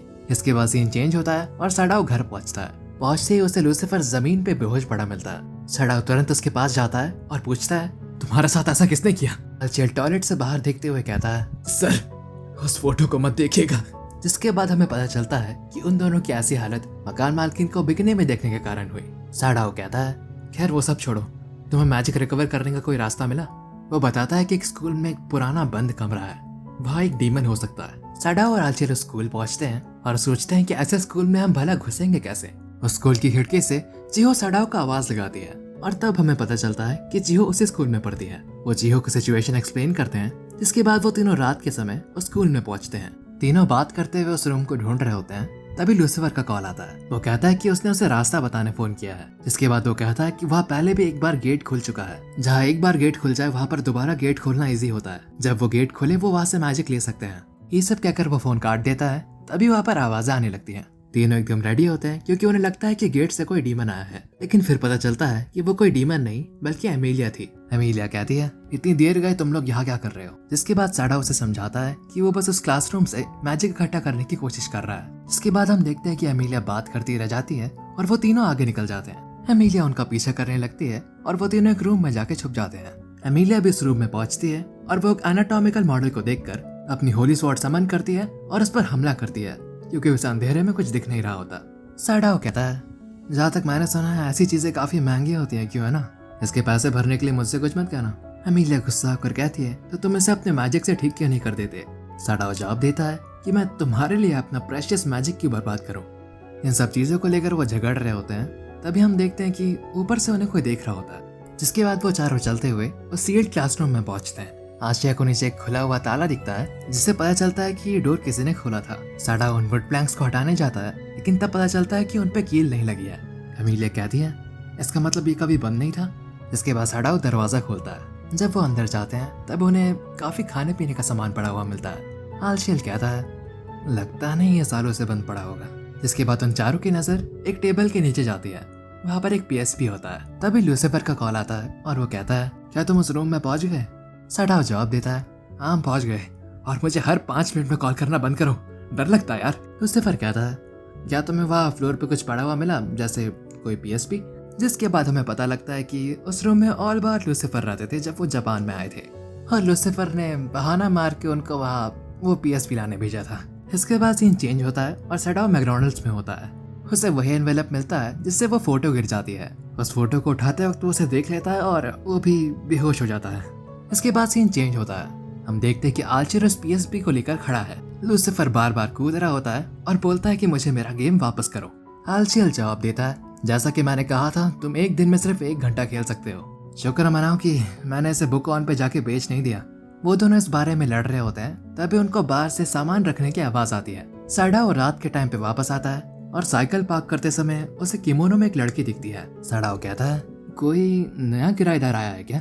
साडाओ सीढ़ियों से चढ़ रहा होता है। तभी हम देखते हैं कि उस लड़के का पैर फिसल जाता है और वो साडाओ पर गिरती है। आल्चेल ये आवाज सुनकर बाहर आता है और पूछता है कि क्या सब कुछ ठीक है? साडाओ जवाब देता है, हाँ, ये लड़की बस अचानक से मेरे ऊपर गिर गई थी। वो लड़की कहती है, ध्यान न दे पाना सबसे बड़ा दुश्मन है।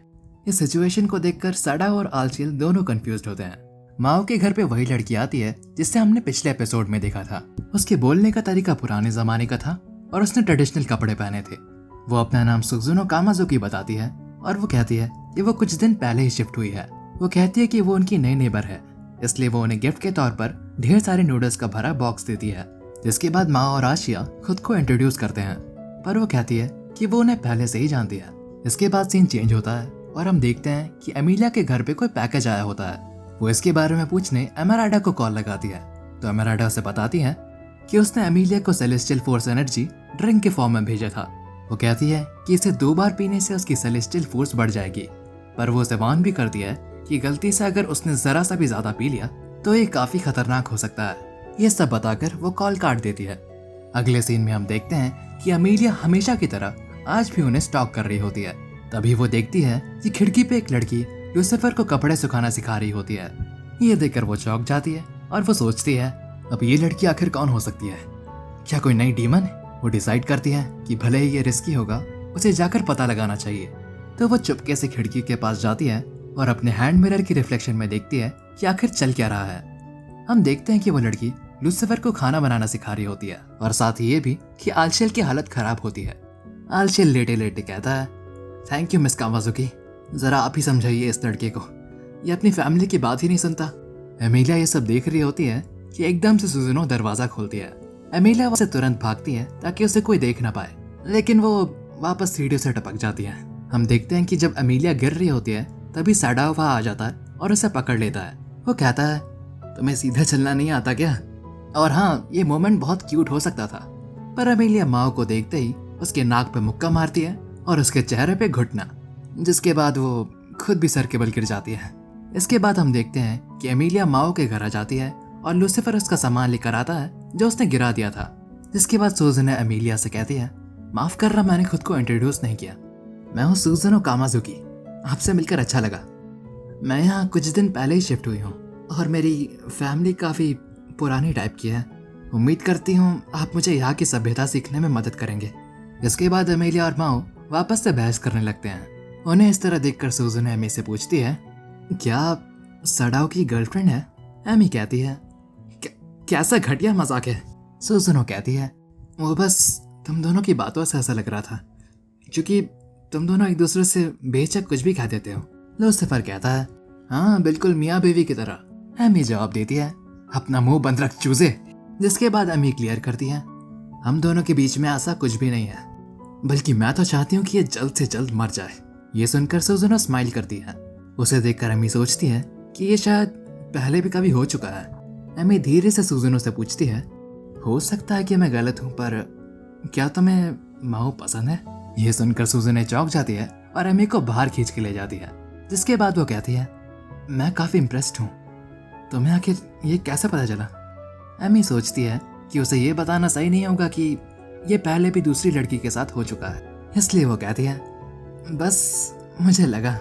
जिसके बाद एमी सोचती है, मुझे लगा था कि ये एंटी इस्ला से कोई असैसिन या डीमन हो सकती है, पर असैसिन्स अपने काम के लिए इतना इंतजार नहीं करते और ये डीमन के हिसाब से काफ़ी ज़्यादा पोलाइट है। जिसके बाद एमी सुजुनो को वार्न करते हुए कहती है, माओ कोई ऐसा लड़का नहीं है जिसे कोई नॉर्मल लड़की संभाल सके। उसके साथ रहकर तुम्हें सिर्फ दर्द झेलने को मिलेगा, इसलिए भलाई इसी में है कि ऐसे लड़कों से दूर रहो। सुजुनो जवाब देती है, देखने में मैं भले ही कमज़ोर लगती हूँ, पर मैं संभाल लूँगी। मैं तुम्हारी बात को भी नज़रअंदाज नहीं कर रही, वो भी याद रखूँगी। तो इसलिए क्या तुम मेरी मदद करोगी? उसके बाद एमी सुजुनो को अपना कॉन्टैक्ट देती है और जाते समय वो वापस सीढ़ियों से गिर जाती है। इसके बाद सीन शिफ्ट होता है और एमिलिया एमेराल्डा से फ़ोन पे बात कर रही होती है। एमेराल्डा उससे एनर्जी ड्रिंक के असर के बारे में पूछती है। एमिलिया जवाब देती है, मैं उसे लगातार तो पी रही हूँ, पर मैं अभी तक किसी लड़ाई में नहीं फंसी, तो मुझे सेलेस्टियल फोर्स की ज़रूरत ही नहीं पड़ी। यार तुम बताओ, वहाँ सब कुछ कैसा चल रहा है? एमेराल्डा जवाब देती है, मैंने सुना है कि चर्च का मिशनरी डिवीज़न जो है वो ऑल्बा के गायब होने का सच पता लगाना चाहता है। ऐसा भी हो सकता है कि लोग तुम्हें ढूंढने की कोशिश करें ताकि उन्हें ऑल्बा के बारे में और पता चल सके। तुम्हें सावधान रहना चाहिए। एमिलिया जवाब देती है, हाँ ठीक है। इसके बाद सीन चेंज होता है। मैकडॉनल्ड्स के मैनेजर माओ को बताती है, जैसा कि तुम्हें पता है एसएफसी की शॉप हमारे सामने खुलने वाली है और इससे हमें भारी नुकसान हो सकता है और कल से तुम्हें खुद ही संभालना होगा। अगर तुम्हें पता ना हो, आज से तुम एक शिफ्ट मैनेजर बन चुके हो। इसके बाद माओ लंच करने स्टाफ रूम में जाता है, जहाँ जीहो उससे लंच बॉक्स के बारे में पूछती है। माओ जवाब देता है, ओह हाँ, ये मेरे नेबर ने बनाया है। वो एक जवान लड़की है, कल ही शिफ्ट हुई है। ये सुनकर जीहो अचानक से उठती है और सैडाओ का कॉलर पकड़ लेती है।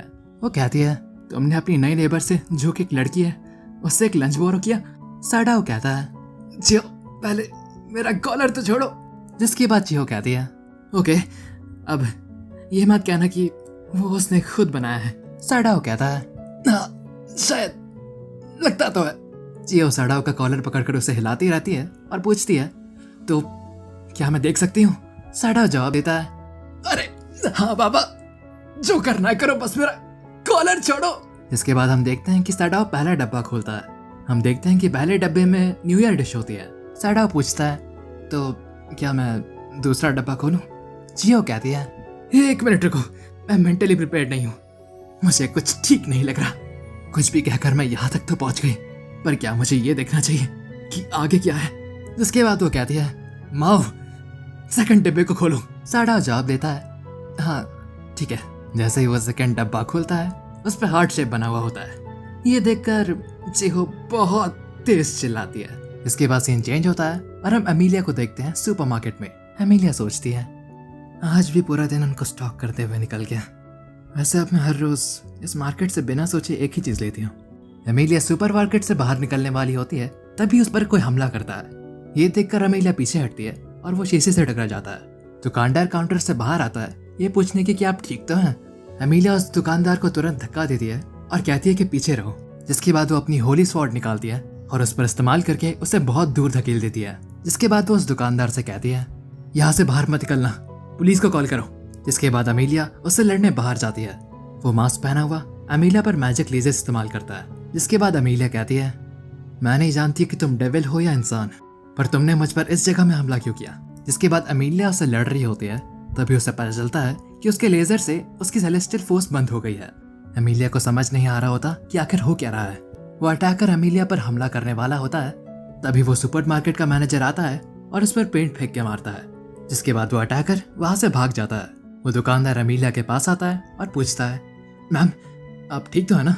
अमीलिया अपने होली स्वॉर्ड को ठिकाने लगाती है और बोलती है मैं तो ठीक हूँ, पर तुम्हारा क्या, तुम्हें धक्का देने के लिए माफ करना। दुकानदार जवाब देता है हाँ ज्यादा कुछ नहीं, वो बस मेरे फोरहेड में थोड़ी सी लगी है। जिसके बाद अमीलिया पूछती है क्या तुमने पुलिस को कॉल लगाया। वो दुकानदार जवाब देता है जब इमरजेंसी अलर्ट ऑन हुआ था तभी पुलिस और सिक्योरिटी कंपनी को मैसेज चला गया होगा। वैसे मैम, अमीलिया कहती है हाँ क्या हुआ। वो दुकानदार कहता है माफ करना, पर इमरजेंसी मैनुअल्स में कहा जाता है कि अगर ऐसा कोई हादसा होता है तो पुलिस के आने तक कस्टमर्स को वहीं पर रोक के रखें। तो क्या पुलिस के आने तक आप यहाँ रुक सकती हैं। इसके बाद सीन चेंज होता है और हम अमीलिया को वेटिंग रूम में देखते हैं। कुछ देर बाद वो दुकानदार वापस आता है और अमीलिया को उसका सारा सामान उठाता है। जैसे ही उसको अपना बैग वापस मिलता है उसका फोन आता है। अमीलिया अपना फोन उठाती है और हमें पता चलता है कि उसको चीहो से कॉल आया है। चीहो फोन में अमीलिया से कहती है यूसा बहुत बड़ी प्रॉब्लम हो गई है। अमीलिया कहती है चीहो क्या हुआ। चीहो कहती है साडाओ ने। अमीलिया कहती है क्या साडाओ ने क्या। चीहो कहती है उसके लिए किसी ने लंच बॉक्स बनाया जिसमें हार्ट शेप बना हुआ था। अमीलिया भी लाइक क्या। अमीलिया और चीहो साडाओ के घर के सामने खड़े होते हैं। अमीलिया कहती है तो तुम्हें कॉन्फिडेंस नहीं है। चीहो जवाब देती है क्योंकि अगर मैं हार गई तो मैं रिकवर नहीं कर पाऊंगी। उस लंच बॉक्स में सीजन का कोई सेंस नहीं बन रहा था, पर वो लंच बॉक्स बनाया बहुत बढ़िया था, और ऐसा भी तो हो सकता है कि वो उनके खाने में जहर डाल दे। अमीलिया जवाब देती है अगर वो एंटी एस्ला से कोई असैसिन होती तो अभी तक काम खत्म हो चुका होता। वैसे चीहो हमें एक्सक्यूज बनाना बंद करो और अपनी दिल की बात कह दो। चीहो जवाब देती है ठीक है। वो बेल बजाते हैं लेकिन दरवाजा सूजन ने खोलती है। सूजन कहती है साडाओ गेस्ट आए हैं। सूजन को उसके घर में इस तरह देखकर आप चीहो की हालत देख ही सकते हैं। इसके बाद सीन चेंज होता है। अमीलिया और चीहो उनके घर में आ चुके होते हैं। चीहो कहती है अच्छा तो आशिया बीमार था इसलिए तुम ये सब कर रही हो। साडाओ पूछता है क्या हमारे पास इतने बर्तन है अभी। चीहो जवाब देती है मैं अपना लेकर आई हूँ। लूसीफर एक डिब्बे से निकलता है और कहता है ब्रेकफास्ट रेडी है क्या। एक मिनट, मैं कहाँ बैठूं। लूसीफर की सीट की चिंता ना करते हुए सभी खाना शुरू कर देते हैं। सूजन कहती है कि नूडल्स तब तक के लिए हैं जब तक मुझे जॉब नहीं मिल जाती। अमीलिया उससे पूछती है तुम कैसे जॉब ढूंढ रही हो। सूजन रिप्लाई करती है मैं एक फुल टाइम जॉब नहीं ढूंढ रही, मुझे बस इतना कमाना है कि मैं अपना रेंट वगैरह पे कर सकूं। ये सुनकर साडाओ कहता है तो मैकडॉनल्ड्स में क्यों नहीं आ जाती। ये सुनकर सभी को शौक लगता है। साडाओ अपनी बात जारी रखता है वहाँ पर चीचान भी है तो तुम्हें अपनी ट्रेनिंग के दौरान ज्यादा मुश्किल नहीं होगी। लूसीफर लैपटॉप चलाते चलाते सोचता है काम में प्रॉब्लम नहीं होगी, लेकिन उसके अलावा और काफी सारी प्रॉब्लम्स खड़ी हो जाएंगी। साडाओ कहता रहता है हमारा काम बढ़ गया है तो हमें वैसे भी और लोगों की जरूरत है। लूसीफर वापस सोचता है अभी तक इस हाई स्कूल गर्ल की फीलिंग्स कोई गधा तक समझ जाता। साडाओ कहता है क्यों मैं सही कह रहा हूँ ना चीचान। चीचान जवाब देती है हाँ। जैसा कि आप देख सकते हैं चीहो ऑलरेडी अंदर से मर चुकी है। सूजन ने जवाब दे दिया बताने के लिए शुक्रिया साडाओ, मैं सोचकर बताती हूँ। हालचल कहता है जवाब वाब सही है, पर मुझे लगता है पहले तुम लोग को उसके लिए कपड़े खरीदने चाहिए। सूजन ने जवाब दे दिया ये तो है कि मेरे कपड़े काफी बैर हैं और मेरे पास कोई पर्सेस और जूते भी नहीं है। अमीलिया पूछती है अब ये मत कहना कि तुम्हारे पास ट्रेडिशनल जापानीज कपड़ों के अलावा पहनने को और कुछ नहीं है। सूजन ने जवाब देती है हाँ बस यही है। चारों सूजन को घूरते रह जाते हैं। वो पूछती है क्या कोई दिक्कत है क्या। चीहो अमीलिया से कहती है क्यों ना तुम इसे मार्केट घुमा लाओ। अमीलिया जवाब देती है हाँ मैं जॉब के बाद ले जाऊंगी। इसके बाद सीन चेंज होता है साडाओ और चीहो की तरफ। साडाओ अपनी साइकिल के साथ चीहो को घर छोड़ रहा होता है। जियो कहती है कि वो उन तीनों के लिए घर से खाना बनाएगी। सडाओ पूछता है, हे जियो, क्या तुम्हें हमसे कोई प्रॉब्लम नहीं होती? जियो पूछती है, तुम लोग दूसरी दुनिया के डीमंस हो इसलिए? सडाओ कहता है, अब हाँ, मैं झूठ नहीं कहूँगी कि मुझे बिल्कुल फर्क नहीं पड़ता। मैं अम्मी से बात करती हूँ तो मैं जानती हूँ तुमने क्या क्या किया है। जिसके बाद वो कहती है कि सडाओ के बारे में जानने से पहले ही वो उससे प्यार कर बैठी। वो कहती है, अगर आप मुझे सिर्फ एक कोवर्कर भी मानते हैं तो उससे मेरी फीलिंग्स चेंज नहीं होगी। इन सब के बीच में सूजन बैकग्राउंड से कहती है, लगता है सब तुम्हें पसंद करते हैं सडाओ। सूजन को वहां देखकर वो दोनों चौंक जाते हैं।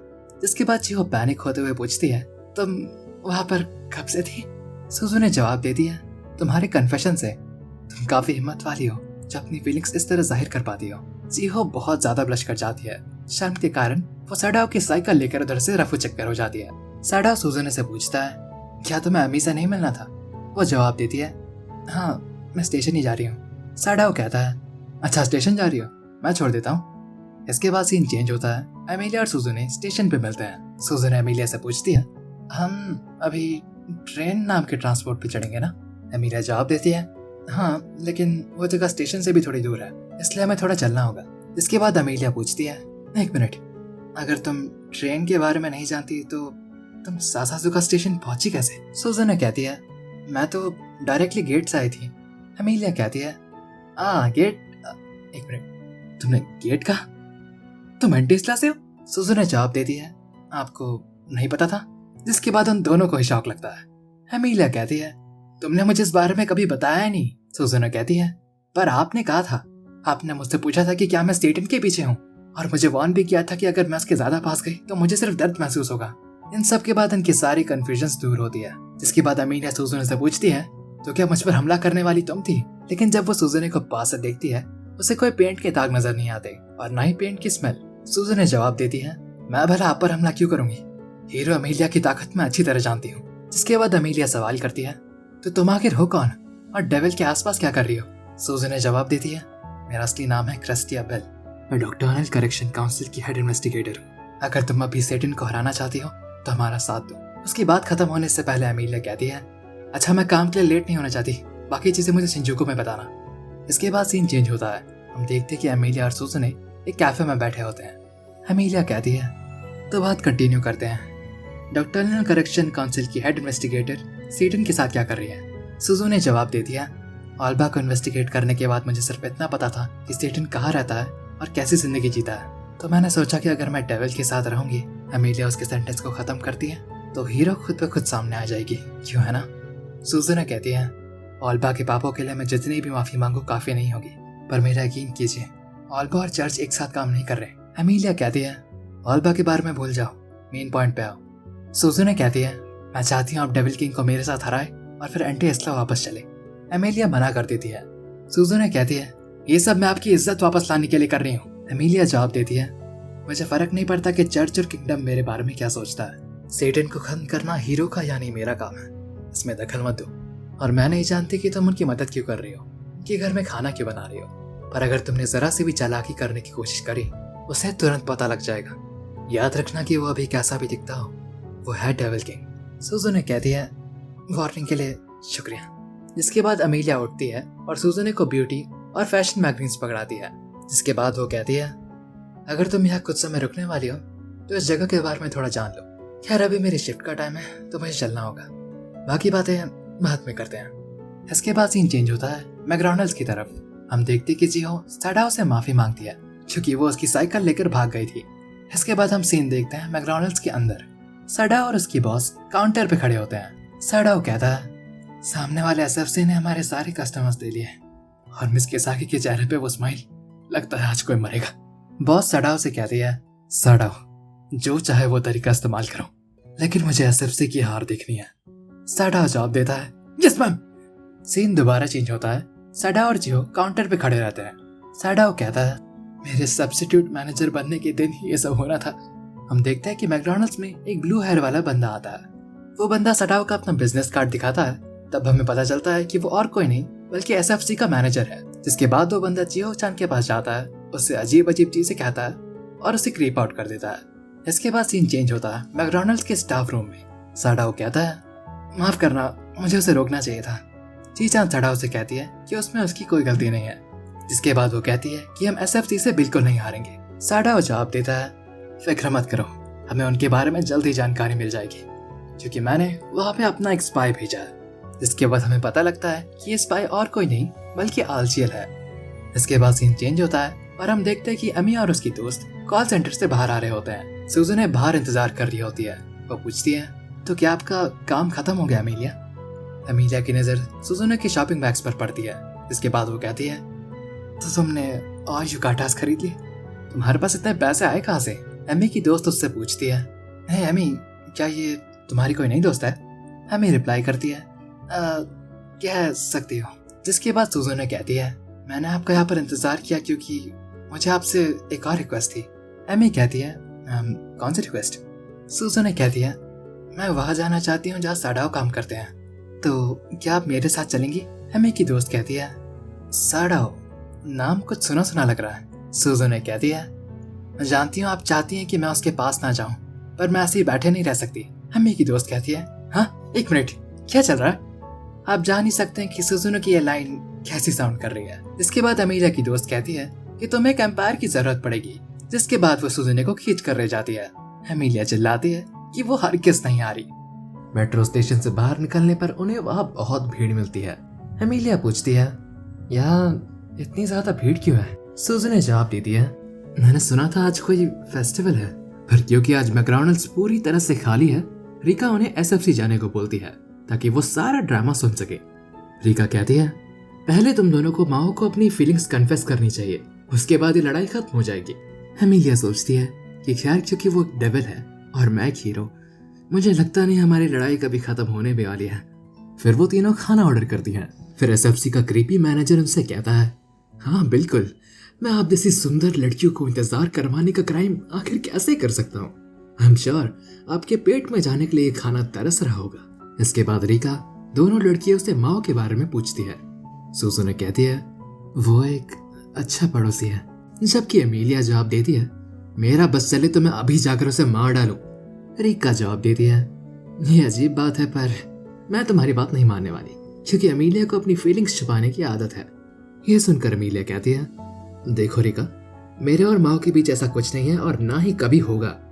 मेरे सुजुने और माओ के साथ होने के अलग रीजंस हैं, इसलिए प्लीज इस बात को समझने की कोशिश करो, हम दोनों उसके पीछे लड़ नहीं रहे हैं। रिका ये सुनकर कहती है, देखा, मैं इसी दिखावे की बात कर रही थी। जिसके बाद अमीलिया गुस्से में कहती है, ना जाने तुम्हें मेरी बात क्यों समझ नहीं आती। वो आदमी एक घटिया लालची बेवकूफ गधा है जिसमें कॉमन सेंस नाम की चीज नहीं है। अमीलिया ये सब बोल ही रही होती है कि दूसरी टेबल पे बैठा आलचियल ये सब सुन के गुस्सा हो जाता है। आलचियल कहता है, मैं तुम्हें इस तरह अपनी मास्टर की बेइज्जती नहीं करने दे सकता। जिसके बाद सीन चेंज होता है और हम देखते हैं कि सुबह घर पर माओ ने आलचियल से एसएफसी की सारी चिकन डिशेज को खाने के लिए बोला था, ताकि वो इन्वेस्टिगेट कर सके और पता लगा सके कि मैकडॉनल्ड्स की सेल को आखिर कैसे बढ़ाया जाए। सीन दोबारा चेंज होता है और हम देखते हैं कि माओ अपनी जॉब पर होता है, जहाँ पूरा मैकडॉनल्ड्स रेस्टोरेंट खाली होता है। जियो अपना सारा काम खत्म करके माओ से पूछती है कि उसे आगे क्या करना है। माओ सोचता है, एसएफसी में भीड़ लगी हुई है, उनके कंपैरिजन में हमारा रेस्टोरेंट पूरी तरह से खाली है। क्या मुझे हाशिए का इंतजार करना चाहिए या फिर सेल्स बढ़ाने के लिए लोगों को इनवाइट करना चाहिए? मुझे कुछ समझ नहीं आ रहा। इस मुश्किल वक्त में मैं इस फास्ट फूड बैटल को जीतने के लिए क्या करूं? इस आर्मी को कमांड करने वाला मैं हूं, मैं हार नहीं मान सकता। और इसके बाद वो पूरी स्टाफ टीम को कहता है कि अभी सही समय है, भले ही अभी वो जीत रहे हो, पर हमें मौका मिलेगा, हमें उस वक्त का इंतजार करना है, तब तक सभी जाकर खिड़कियां चमका दो। इसके बाद सीन चेंज होता है और हम एक बार फिर देखते हैं जहां आलचियल एसएफसी में एमिलिया से बात कर रहा होता है। एमिलिया कहती है कि तुम्हें मेरी मदद करनी होगी क्योंकि यह तुम्हारे और माओ की इज्जत का सवाल है। आलचियल कहता है, पर मैं तुम्हारी मदद क्यों करूंगा? एमिलिया जवाब देती है, वेल मुझे पता है तुम यहाँ रिसर्च के लिए आए हो, अगर मेरी मदद करोगे तो तुम जो चाहो ऑर्डर कर लेना, पैसे मैं दे दूंगी। ये सुनहरे शब्द सुनते ही आलचियल तुरंत मान जाता है। रिका बहुत कंफ्यूज्ड होती है और पूछती है, तुम दोनों दोस्त हो क्या? दोनों चिल्लाकर कहते हैं, बिल्कुल नहीं। जिसके बाद आलचियल खुद को इंट्रोड्यूस करता है, मैं मिस सुजुनो का नेबर हूँ और इस एमिलिया से मेरा कोई लेना देना नहीं है, मेरा नाम है आशिया। रिका जवाब देती है, मेरा नाम है रिका। एक मिनट, क्या इसका मतलब तुम माओ के साथ रहते हो? मुझे माओ के बारे में जानना था। एमिलिया मुझे उसके पास लेके नहीं जा रही। शायद वो चाहती नहीं कि कोई और लड़की उसके पास जाए। आलचेल पूछता है, ये कहना क्या चाहती है? एमिलिया जवाब देती है, मुझे भी नहीं पता। इसके बाद आलचेल कहता है, मुझे माफ करना मिस ओजुनो, मैंने आपको इस बारे में पहले बताया नहीं, पर एक समय था जब मैंने माओ के साथ मिलकर एक कंपनी खोली थी। हमारी कंपनी रियल एस्टेट मैनेजमेंट की थी और हम कंस्ट्रक्शन का काम करवाते थे। हमारा नाम था द माओ सिंडिकेट और मिस एमी यूसा हमारी राइवल कंपनी के लिए काम करती थी। जिसके बाद रीका पूछती है, क्या सच में? आखिर तुम कितने साल की हो? तुमने कभी बताया नहीं कि तुम कंस्ट्रक्शन कंपनी में काम करती थी। इसके बाद आलचेल अपनी बात जारी रखता है और कहता है, भले ही हमें काम मिल रहा था पर हमारी कंपनी छोटी थी और मिस यूसा के पास मैनेजमेंट और उसकी कंपनी का सपोर्ट था और मोस्टली वो हमारे क्लाइंट्स छीन लेती थी। हमें इतना नुकसान हुआ कि एमी की कंपनी ने हमारा पूरा बिजनेस छीन लिया और उसी के साथ ही हमारी कंपनी बैंकरप्ट हो गई। उसके बाद से हम उस छोटे से अपार्टमेंट में रहने लगे और पूरे 1 साल बाद हमें एमी दोबारा मिली। तो बस इतना ही था। मैं अच्छी तरह जानता हूँ कि उसे मिक्स्ड फीलिंग्स है इस बारे में, क्योंकि हम उसके पास्ट कंपटीटर्स हैं। फिर भी वो हमारा हालचाल पूछती है। बट माओ ने गिव अप नहीं किया है एक सक्सेसफुल बिजनेसमैन बनने के सपने को। अभी वो मैकडॉनल्ड्स में काम करके शुरुआत से मैनेजमेंट सीख रहा है। वो 1 साल से भी कम एक शिफ्ट मैनेजर बन चुका है और मुझे एक हाउसवाइफ बनना पड़ गया। आखिर कितना गिर गया हूं मैं, पर फिर भी हम अपना बिजनेस दोबारा जरूर चालू करेंगे। मिस यूसा हमारी दुश्मन थी और हमसे नफरत करती है, तो माफ करना, जैसा तुम सोच रही हो वैसा कुछ भी नहीं है। जिसके बाद रीका कहती है, माफ करना, मैंने खुद से ही ये सब सोच लिया था, मेरी गलती है। जिसके बाद अमीलिया कहती है, तो अब सबको सब कुछ समझ आ गया है तो क्यों ना हम सब घर वापस चले? जिसके जवाब में रीका कहती है, नहीं, हमें माओ की मदद करनी होगी। इसके बाद सीन चेंज होता है और वो सभी के सभी मैकडॉनल्ड्स जाते हैं। सबसे पहले माओ कहता है, मुझे यकीन नहीं होता वो अब कूपन्स दे रहे हैं। जिसके बाद आलचेल कहता है, वहाँ का खाना भी बहुत टेस्टी था और वो ऑर्गेनिक कॉफी भी सर्व कर रहे हैं। माओ जवाब देता है, जानकारी के लिए शुक्रिया, पर अब हमें लड़ना होगा। जिसके बाद आलचेल कहता है, और मैं आपकी मदद करने के लिए ऑर्डर करता हूँ, आज हम डिनर में यही खाएंगे। माओ फिर लड़कियों से जाके उनके ऑर्डर के लिए पूछता है।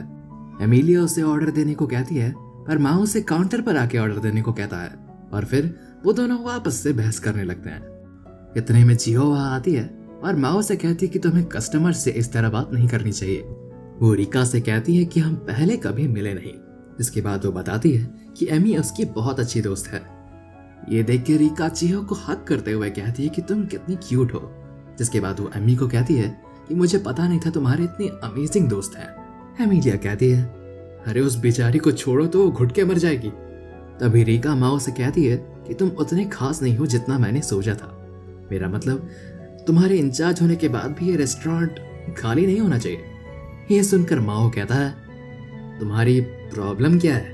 रीका कहती है, मुझे तुम्हारे बात करने का तरीका पसंद नहीं आया। क्या तुम चाहते हो मैं तुम्हारे कॉर्पोरेट में कंप्लेन करूं? माओ दोबारा सवाल करता है, अरे तुम हो कौन? रीका कहती है, मेरा नाम है रीका और मैं एमी की दोस्त हूँ। मुझे आलचेल ने तुम्हारे बारे में सब कुछ बताया। मैंने तुम्हारे बारे में बहुत सुना, पर क्या तुम सच में कुछ कर भी सकते हो? ये सुनकर अपना माओ बैटल मोड में आ जाता है। वो सारे एम्प्लॉयज को इकट्ठा करता है और कहता है कि बाहर जाके फ्लायर्स बांटो। जिसके बाद वो जियो को कहता है कि बाहर जाकर बर्गर लेके खड़ी हो जाओ कस्टमर्स को अट्रैक्ट करने के लिए। वो सभी बहुत कुछ ट्राई करते हैं पर कुछ फर्क नहीं पड़ता। उसी समय हम देखते हैं कि एक आदमी डिलीवरी लेकर आता है। उसे देखकर माओ कहता है, मिस्टर माबे, थैंक गॉड आप यहाँ आ गए। वो आदमी जवाब देता है, अरे तुम्हारी रिक्वेस्ट थी, मैं कैसे नहीं आता। माओ कहता है, आप आ ही गए तो बिना खाना खाए नहीं जाएंगे, मेरी तरफ से ट्रीट है। मिस्टर माबे जवाब देते हैं, माफ करना माओ, मेरी बीवी ने मेरे लिए खाना बना लिया होगा, तो मैं तुमसे सफाई के दिन ही मिलता हूँ, ठीक है? एमिलिया चिहो से पूछती है कि यहाँ क्या हो रहा है, तो चिहो बताती है, माओ को वह आदमी एक बार पार्क क्लीन करते वक्त मिले थे और तब माओ को पता चला कि वो बैम्बू सुखाते हैं, इसलिए ये एक अच्छी डील थी। एमिलिया ये बात सुन के हैरान हो जाती है कि माओ पब्लिक सर्विस भी करता है। जिसके बाद चिहो कहती है, ये आइडिया माओ का था। उसने सोचा कि ये मजेदार होगा अगर हम कस्टमर्स को उनकी विशेष पेपर पे लिखकर बैम्बूज में लगाने दें। इसलिए मैनेजर ने हमसे कहा, इसमें जो भी पार्टिसिपेट करना चाहेगा उसे फ्री कॉम्प्लीमेंट्री ड्रिंक्स मिलेंगी। और फिर हम देखते हैं कि सबका ध्यान खिंच जाता है। धीरे धीरे लोग रेस्टोरेंट की तरफ आने लगते हैं और कुछ ही मिनटों में वहां पूरी तरह से भीड़ लग जाती है। माओ अपने कोवर्कर्स को मोटिवेट करने के लिए एकदम जोश में कहता है, अब ये हमारा जंग का मैदान है, सब लड़ने के लिए तैयार है ना? और इसी दिन के कारण से मैकडॉनल्ड्स की सेल वापस बढ़ जाती है। हमारा पार्ट टाइमर डेविल हमेशा की तरह अपनी जॉब पर होता है और तभी वहां मैनेजर आ जाती है और माओ से कहती है कि मैं चाहती हूँ तुम दूसरे रेस्टोरेंट पे जाके काम करो। माओ ये सुनकर बहुत ज्यादा डर जाता है और कहने लगता है, क्या? पर ऐसा क्यों? आपके कहे मुताबिक मैंने हमारी सेल्स बढ़ाई, तो फिर क्यों आप मुझे ट्रांसफर कर रही है? मैनेजर जवाब देती है, पर वो काफी अच्छी जगह है और चिंता मत करो, तुमने कुछ गलत नहीं किया है। मेरी दोस्त खुशी मैन स्टोर को मैनेज करती है, उसे मेरे बेस्ट वर्कर्स की जरूरत थी, इसलिए मैं तुम्हें भेज रही हूँ। माओ इस बात को सुनकर चैन की सांस लेता है और शुक्रिया कहता है। जिसके बाद मैनेजर कहती है, मुझे अभी से थैंक्स मत बोलो, वो जगह हद से ज्यादा बिजी रहने वाली है क्योंकि उस अम्यूजमेंट पार्क में कुछ नई राइड्स और अट्रैक्शंस आए हैं, तो हम तुम्हारे सारे एक्सपेंसेस कवर करेंगे और तुम्हें इसके लिए बोनस भी मिलेगा। तो क्या कहते हो, कर सकते हो? माओ जवाब देता है, हाँ बिल्कुल। ये सब बातें सुनकर चिहो पूछती है कि क्या वो भी आ सकती है, जिस पर मैनेजर रिप्लाई करती है, नहीं वो मैनेज कर लेगा। इसके बाद सीन शिफ्ट होता है और आलचेल और माओ डिनर कर रहे होते हैं। माओ आलचेल से कहता है, तुम बहुत ज्यादा खा रहे हो जबकि तुम पूरी तरह से ठीक भी नहीं हुए हो। आलचेल जवाब देता है, हाँ सर, बड़ी नूडल्स कभी भी एक्सपायर हो सकते हैं, हमें इन्हें ज्यादा से ज्यादा खाकर खत्म करना होगा। इसके बाद लूसीफर कहता है, वो सही कह रही थी, वहाँ नई राइड्स आई हैं और 300 टाइप के रेप्टाइल्स वाली एग्जीबिशन। वाओ, यहाँ हॉन्टेड हाउस भी है जो आज तक का सबसे स्केरी हॉन्टेड हाउस होने वाला है। तो अगर बहुत सारे लोग हॉन्टेड हाउस में जाने वाले हैं, इसका मतलब वहाँ बहुत सारा कॉन्सेंट्रेटेड डर होगा जो कि तुम अपने मैजिक के लिए अब्सॉर्ब कर सकते हो। जो सुनने के बाद आलचेल कहता है कि वो भी उसके साथ चलेगा ताकि कुछ गड़बड़ ना हो। हम देखते हैं कि बाजू के अपार्टमेंट में बैठी सुजुनो ये सब सुन रही होती है। सीन शिफ्ट होता है और हम देखते हैं कि चिहो एमिलिया को कॉल करके कल उसके साथ अम्यूजमेंट पार्क में जाने को पूछती है और उसी के बाद एमिलिया भी सुजुनो को कॉल करती है और बताती है कि डेविल कल होशीमैन जाकर वहां से मैजिक इकट्ठा करने का प्लान बना रहा है। एमिलिया जवाब देती है, क्या? मुझे तो लगा था कि वो बस दूसरे मैकडॉनल्ड्स में काम करने जा रहे हैं। सुजुनो कहती है, ओह, तो आपने इस बारे में पहले से ही पता लगा लिया? एमिलिया जवाब देती है, हाँ चिहो ने मुझे बताया, वो चाहती है मैं वहाँ उसके साथ जाऊँ, पर मुझे एक बात समझ नहीं आई, एक अम्यूजमेंट पार्क और मैजिक इकट्ठे करने में क्या कनेक्शन है? सुजुनो जवाब देती है, आप लोगों पर बहुत आसानी से ट्रस्ट कर लेती हो, क्या आपको कोई दिक्कत है अगर मैं कल आपके साथ आऊँ? एमिलिया कहती है, हाँ जरूर, कोई प्रॉब्लम नहीं है, मैं चिहो को कॉल करके बता दूंगी कि तुम भी हमारे साथ आ रही हो। सीन शिफ्ट होता है और हम देखते हैं कि माओ खुद को होशीमैन स्टोर के स्टाफ से इंट्रोड्यूस करता है और दूसरी तरफ चिहो, एमिलिया और सुजुने पार्क में मिलती हैं और फिर वो सब चेंज करने चली जाती हैं। जिसके बाद चेंजिंग रूम में एमिलिया चिहो के चेस्ट की तरफ देखती है और कहती है, तुम पक्का 16 की हो ना? चिहो जवाब देती है, हाँ बिल्कुल, क्यों?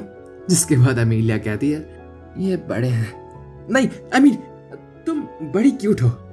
उसके बाद सीन चेंज होता है और हम देखते हैं कि मैकडॉनल्ड्स में बहुत ज्यादा भीड़ होती है, पर इसके बाद भी माओ अपना काम बहुत अच्छे से संभाल लेता है।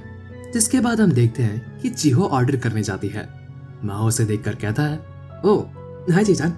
चिहो जवाब देती है, हम यहाँ घूमने आए हैं मिस्टर माओ। उसके बाद वो एम्बैरस होते हुए पूछती है कि माओ को ये कैसा लगा, जिस पे माओ जवाब देता है, ओह हाँ, यहाँ का स्टोर काफी ज्यादा बिजी है, पर ये मेरी प्रैक्टिस के लिए बहुत अच्छा है। एक्चुअली चिहो का मतलब उसके स्विम सूट से था, इसलिए चिहो ऑफ कोर्स डिसअपॉइंट हो जाती है। सीन शिफ्ट होता है और हम देखते हैं कि आलचेल की हालत बहुत ज्यादा खराब है। लूसीफर उसे दवाइयां लेने को कहता है, पर वो एक्स्ट्रा खर्चे ना करने के लिए मना कर देता है। सीन एक बार फिर शिफ्ट होता है और हम देखते हैं कि पार्क में लड़कियां हॉन्टेड हाउस के अंदर जाती हैं। वो जगह बहुत ज्यादा स्केरी होती है, पर इसके बावजूद एमिलिया सबको आगे बढ़ने को कहती है। वो वहाँ घूम ही रही होती है कि तभी चिहो को विंडो पर एक भूत की परछाई दिखती है, जो देखकर वो डर के मारे चिल्लाते हुए भाग जाती है। कुछ देर तक आगे बढ़ने के बाद उन दोनों को एक बच्ची रोते हुए मिलती है। वो बार बार कह रही होती है कि मेरी मॉम चली गई। एमिलिया उससे पूछती है, तुम्हारी मॉम कहाँ चली गई?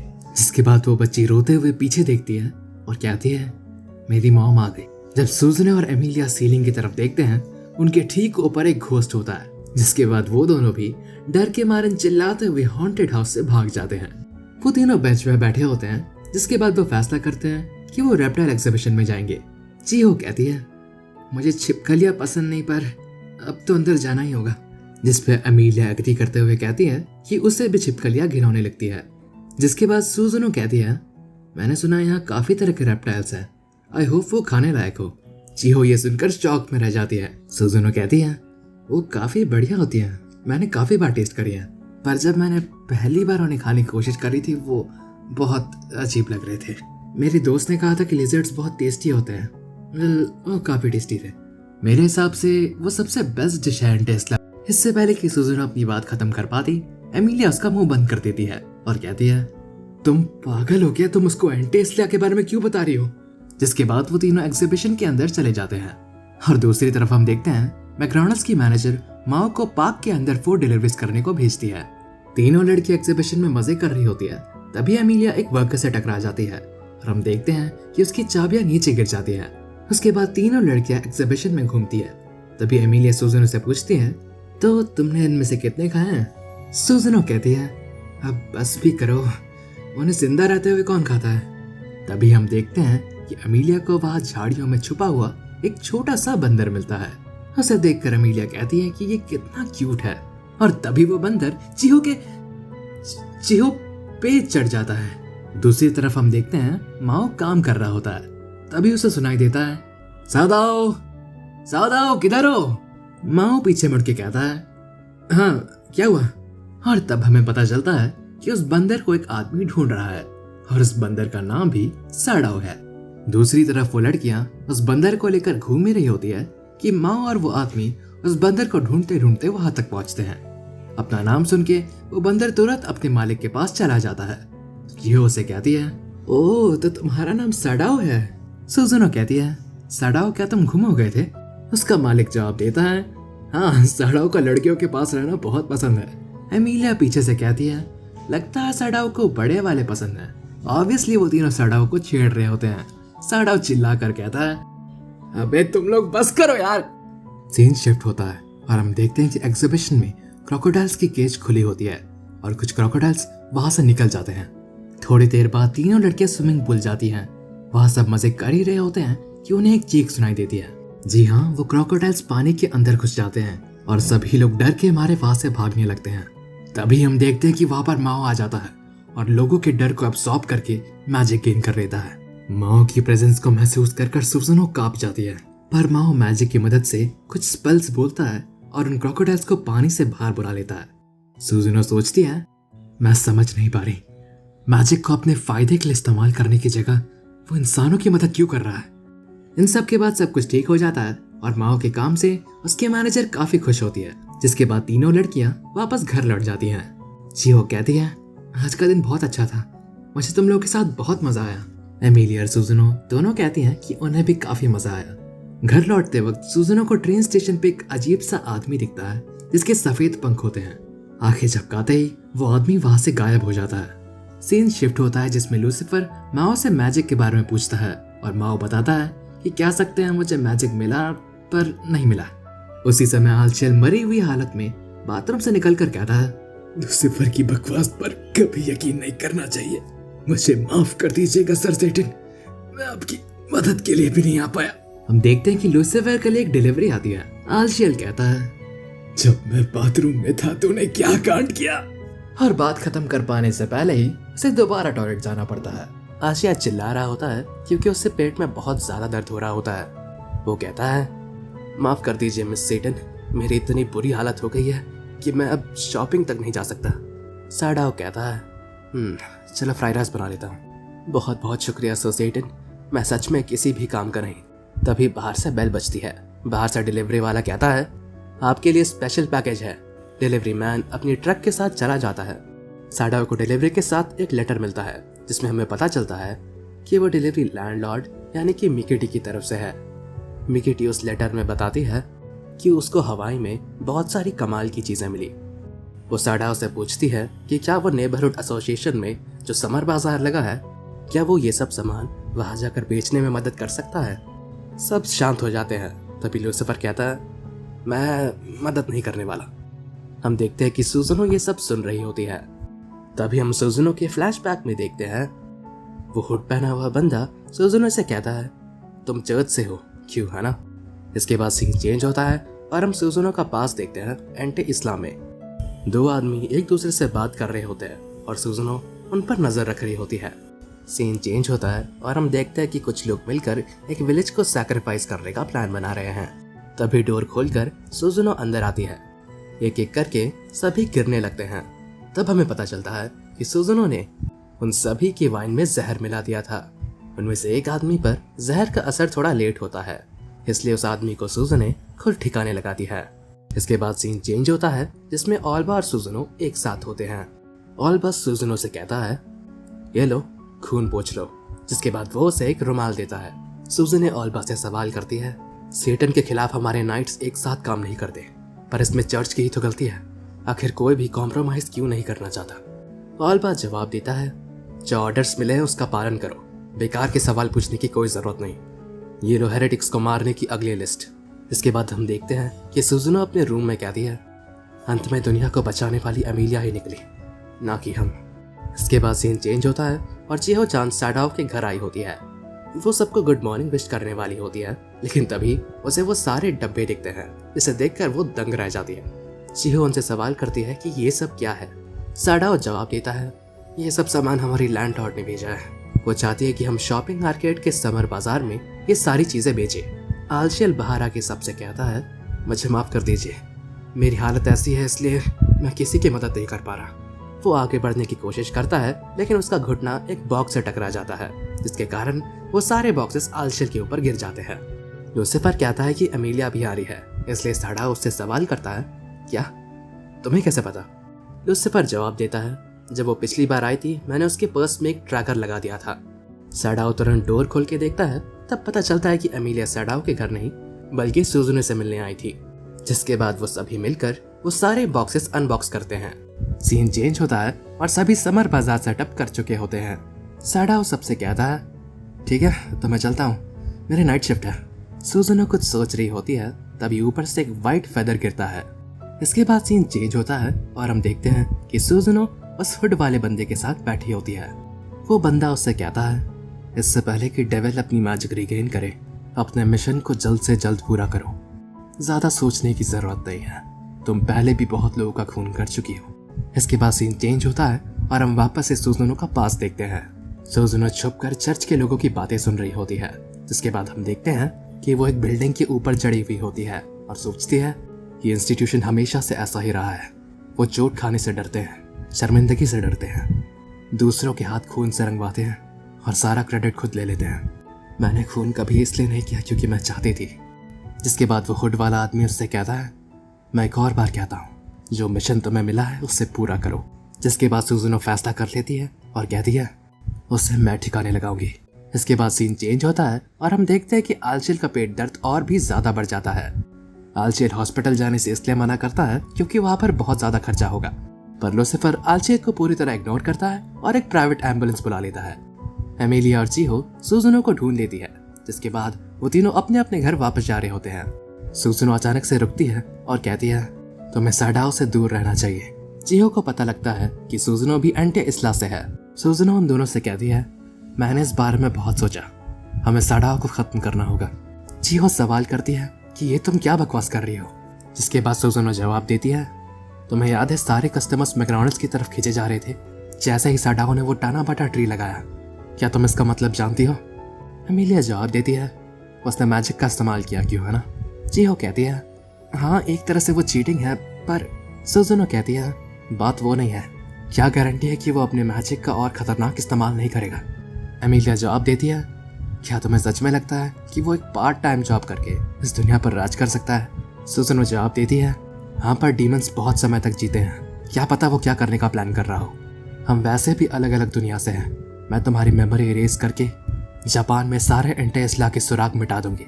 चिहो के आंसू आने लगते हैं और वो कहती है, तुम ऐसा नहीं कर सकती, मैं तुम में से किसी के बारे में भी नहीं भूलना चाहती। हमने इतना समय साथ बिताया और इतने मजे करे, और अब तुम मेरी वो सारी यादें मिटाना चाहती हो, ये गलत है। सुजुनो जवाब देती है, ऐसा भी तो हो सकता है कि वो तुम्हारी फीलिंग्स का फायदा उठा रहा हो। चिहो सुजुनो पर चिल्लाती है कि सैडाओ ऐसा इंसान नहीं है, वो हमेशा सबकी मदद करता है, पूरा दिल लगा के काम करता है। तुम आखिर ऐसा कैसे कह सकती हो? सुजुनो जवाब देती है, क्योंकि वो डेविल किंग है। उसने एंटी इस्लाम में हजारों लोगों को तड़पाया है। जीहो जवाब देती है, तो क्या उसके सड़ाओ माओ बनने से पहले तुम इस डेविल किंग से मिली भी हो? तुम सिर्फ डेविल किंग की आर्मी से लड़ी हो, उससे कभी नहीं मिली, तो तुम क्या जानती हो? एमिलिया बीच में चिल्लाती है, दोनों अभी के अभी शांत हो जाओ। सच कहूं तो मैं तुम्हारी बात से एग्री करती हूँ, पर जो शांति मैं लाना चाहती हूँ वो ऐसी दुनिया है जहाँ पे सभी लोग खुशी से रह सके। ऐसी शांति के लिए नहीं जहाँ मेरे अपने ही दोस्तों को रोना पड़े। उस शांति के लिए मैं किसी को बलि पे नहीं चढ़ाने वाली। जिसके बाद सुजुनो पूछती है, तो तुम्हें डेविल से लड़ने की कोई इच्छा नहीं है? एमिलिया जवाब देती है, नहीं, अभी तो नहीं। इसके बाद सुजुनो वहां से चली जाती है। एमिलिया और जीहो रोड क्लियर होने का वेट कर रहे होते हैं और वहीं पे बात कर रहे होते हैं। तभी अचानक से वो मास्क पहना हुआ बंदा उन पर हमला करता है। एमिलिया तुरंत जीहो को उठाती है और पीछे की तरफ जंप करती है। एमिलिया अपनी स्वॉर्ड समन करती है और उस मास्क वाले बंदे पर हमला करती है। उस मास्क वाले बंदे की आंखें दोबारा से चमकती है, जिसके बाद वो एमिलिया को पीछे धकेल देता है। जिसके बाद वो बंदा अपना मास्क उतारता है। उसके बाद पता चलता है कि वो और कोई नहीं बल्कि वो एसएफसी का मैनेजर है। वो बंदा अपना कोट उतार के फेंक देता है और अपने सफेद पंखों के साथ ऊपर फ्लोट करने लगता है। जिसके बाद वो कहता है, मैं बेटर हाफ को वापस लेने आया हूँ। वो बंदा टेलीपोर्ट होकर अचानक से एमिलिया के सामने आ जाता है और उस पर वार करता है। एमिलिया इस पर डॉज नहीं कर पाती और बहुत पीछे जाकर गिर जाती है। जीहो सुजुनो को समझाने की कोशिश करती है, लेकिन तभी सुजुनो उस पर मैजिक का इस्तेमाल करती है और उसे बेहोश कर देती है। जिसके बाद वो कहती है, मुझे माफ करना जीहो। सीन चेंज होता है और हम देखते हैं कि सैडाओ मैकडॉनल्ड्स में होता है। वो अपना फोन चेक करता है, तब उसे पता चलता है कि जीहो का मिस्ड कॉल आया है। इसके बाद अचानक से उसके फोन में कॉल आता है। वो उठाता है और वो जीहो की मॉम निकलती है। उसकी मॉम कहती है, हेलो, मैं सासाकी जीहो की मॉम हूँ। उसका हमेशा ध्यान रखने के लिए बहुत बहुत शुक्रिया। सैडाओ नर्वस होकर जवाब देता है कि नहीं, कोई बात नहीं। पता चलता है कि उसकी मॉम ने इसलिए कॉल करा था क्योंकि जीहो अभी तक घर नहीं आई थी। वो लूसीफर को कॉल करता है और पूछता है कि क्या वो उधर है। लूसीफर जवाब देता है कि इधर कोई भी नहीं है। जिसके बाद लूसीफर कहता है, वो जो एसएफसी नाम की जगह है, मैं उस पर थोड़ी रिसर्च कर रहा था। वो जगह काफ़ी अजीब लगी मेरे को। तुमने जो मैनेजर का नाम बताया था ना, मित्सुकी सारोए, मैंने उनकी एम्प्लॉय लिस्ट चेक करी थी, उसमें इस नाम का तो कोई नहीं है। मुझे पक्का लगता है कोई डाटा के साथ छेड़छाड़ कर रहा है। सैडाओ कहता है, एक मिनट, तुमने एमी पर ट्रैकर लगाया था ना, क्या तुम जानते हो कि वो अभी कहाँ है? लूसीफर जवाब देता है, काफ़ी अजीब बात है, वो एक सीधी लाइन में बिल्डिंग्स के बीच में से होकर जा रही है। वेल, ये एमिलिया की नहीं, सुजुनो की लोकेशन है। सैडाओ तुरंत अपनी साइकिल लेके वहां से निकलता है। सबर रखो जीजान, मैं आ रहा हूँ। जहाँ पर आलचिल एडमिट होता है। होश आते ही वो सबसे पहले इस बारे में सोचता है कि हॉस्पिटल का बिल कितना ज्यादा होगा। नर्सों से आराम करने को कहती है, लेकिन उसके बावजूद आलचिल अपने रूम से बाहर आता है। रूम से बाहर आते ही उसे हॉल में एक आदमी बेहोश पड़ा मिलता है।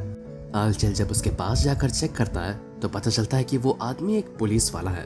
वो काफी कंफ्यूज होता है, लेकिन तभी अचानक से पीछे की तरफ से ओल्बा आता है और आलचिल को बहुत जोर का मुक्का मारता है। उसके बाद वो आलचिल का हेल्थ इंश्योरेंस कार्ड उठाता है, जिससे उसे उनके घर का एड्रेस पता लग जाता है। कुछ देर में उस हॉल में नर्स पहुंचती है और आलचिल को गिरा हुआ देखकर कहती है कि मैंने कहा था कि आपको आराम की जरूरत है, आपने आखिर ऐसा क्यों किया?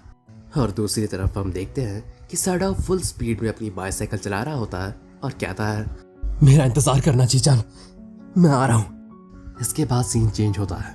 अगले सीन में एमिलिया दर्द से चिल्ला रही होती है क्योंकि सारियल बेटर हाफ को पाने के लिए उसे टॉर्मेंट कर रहा होता है।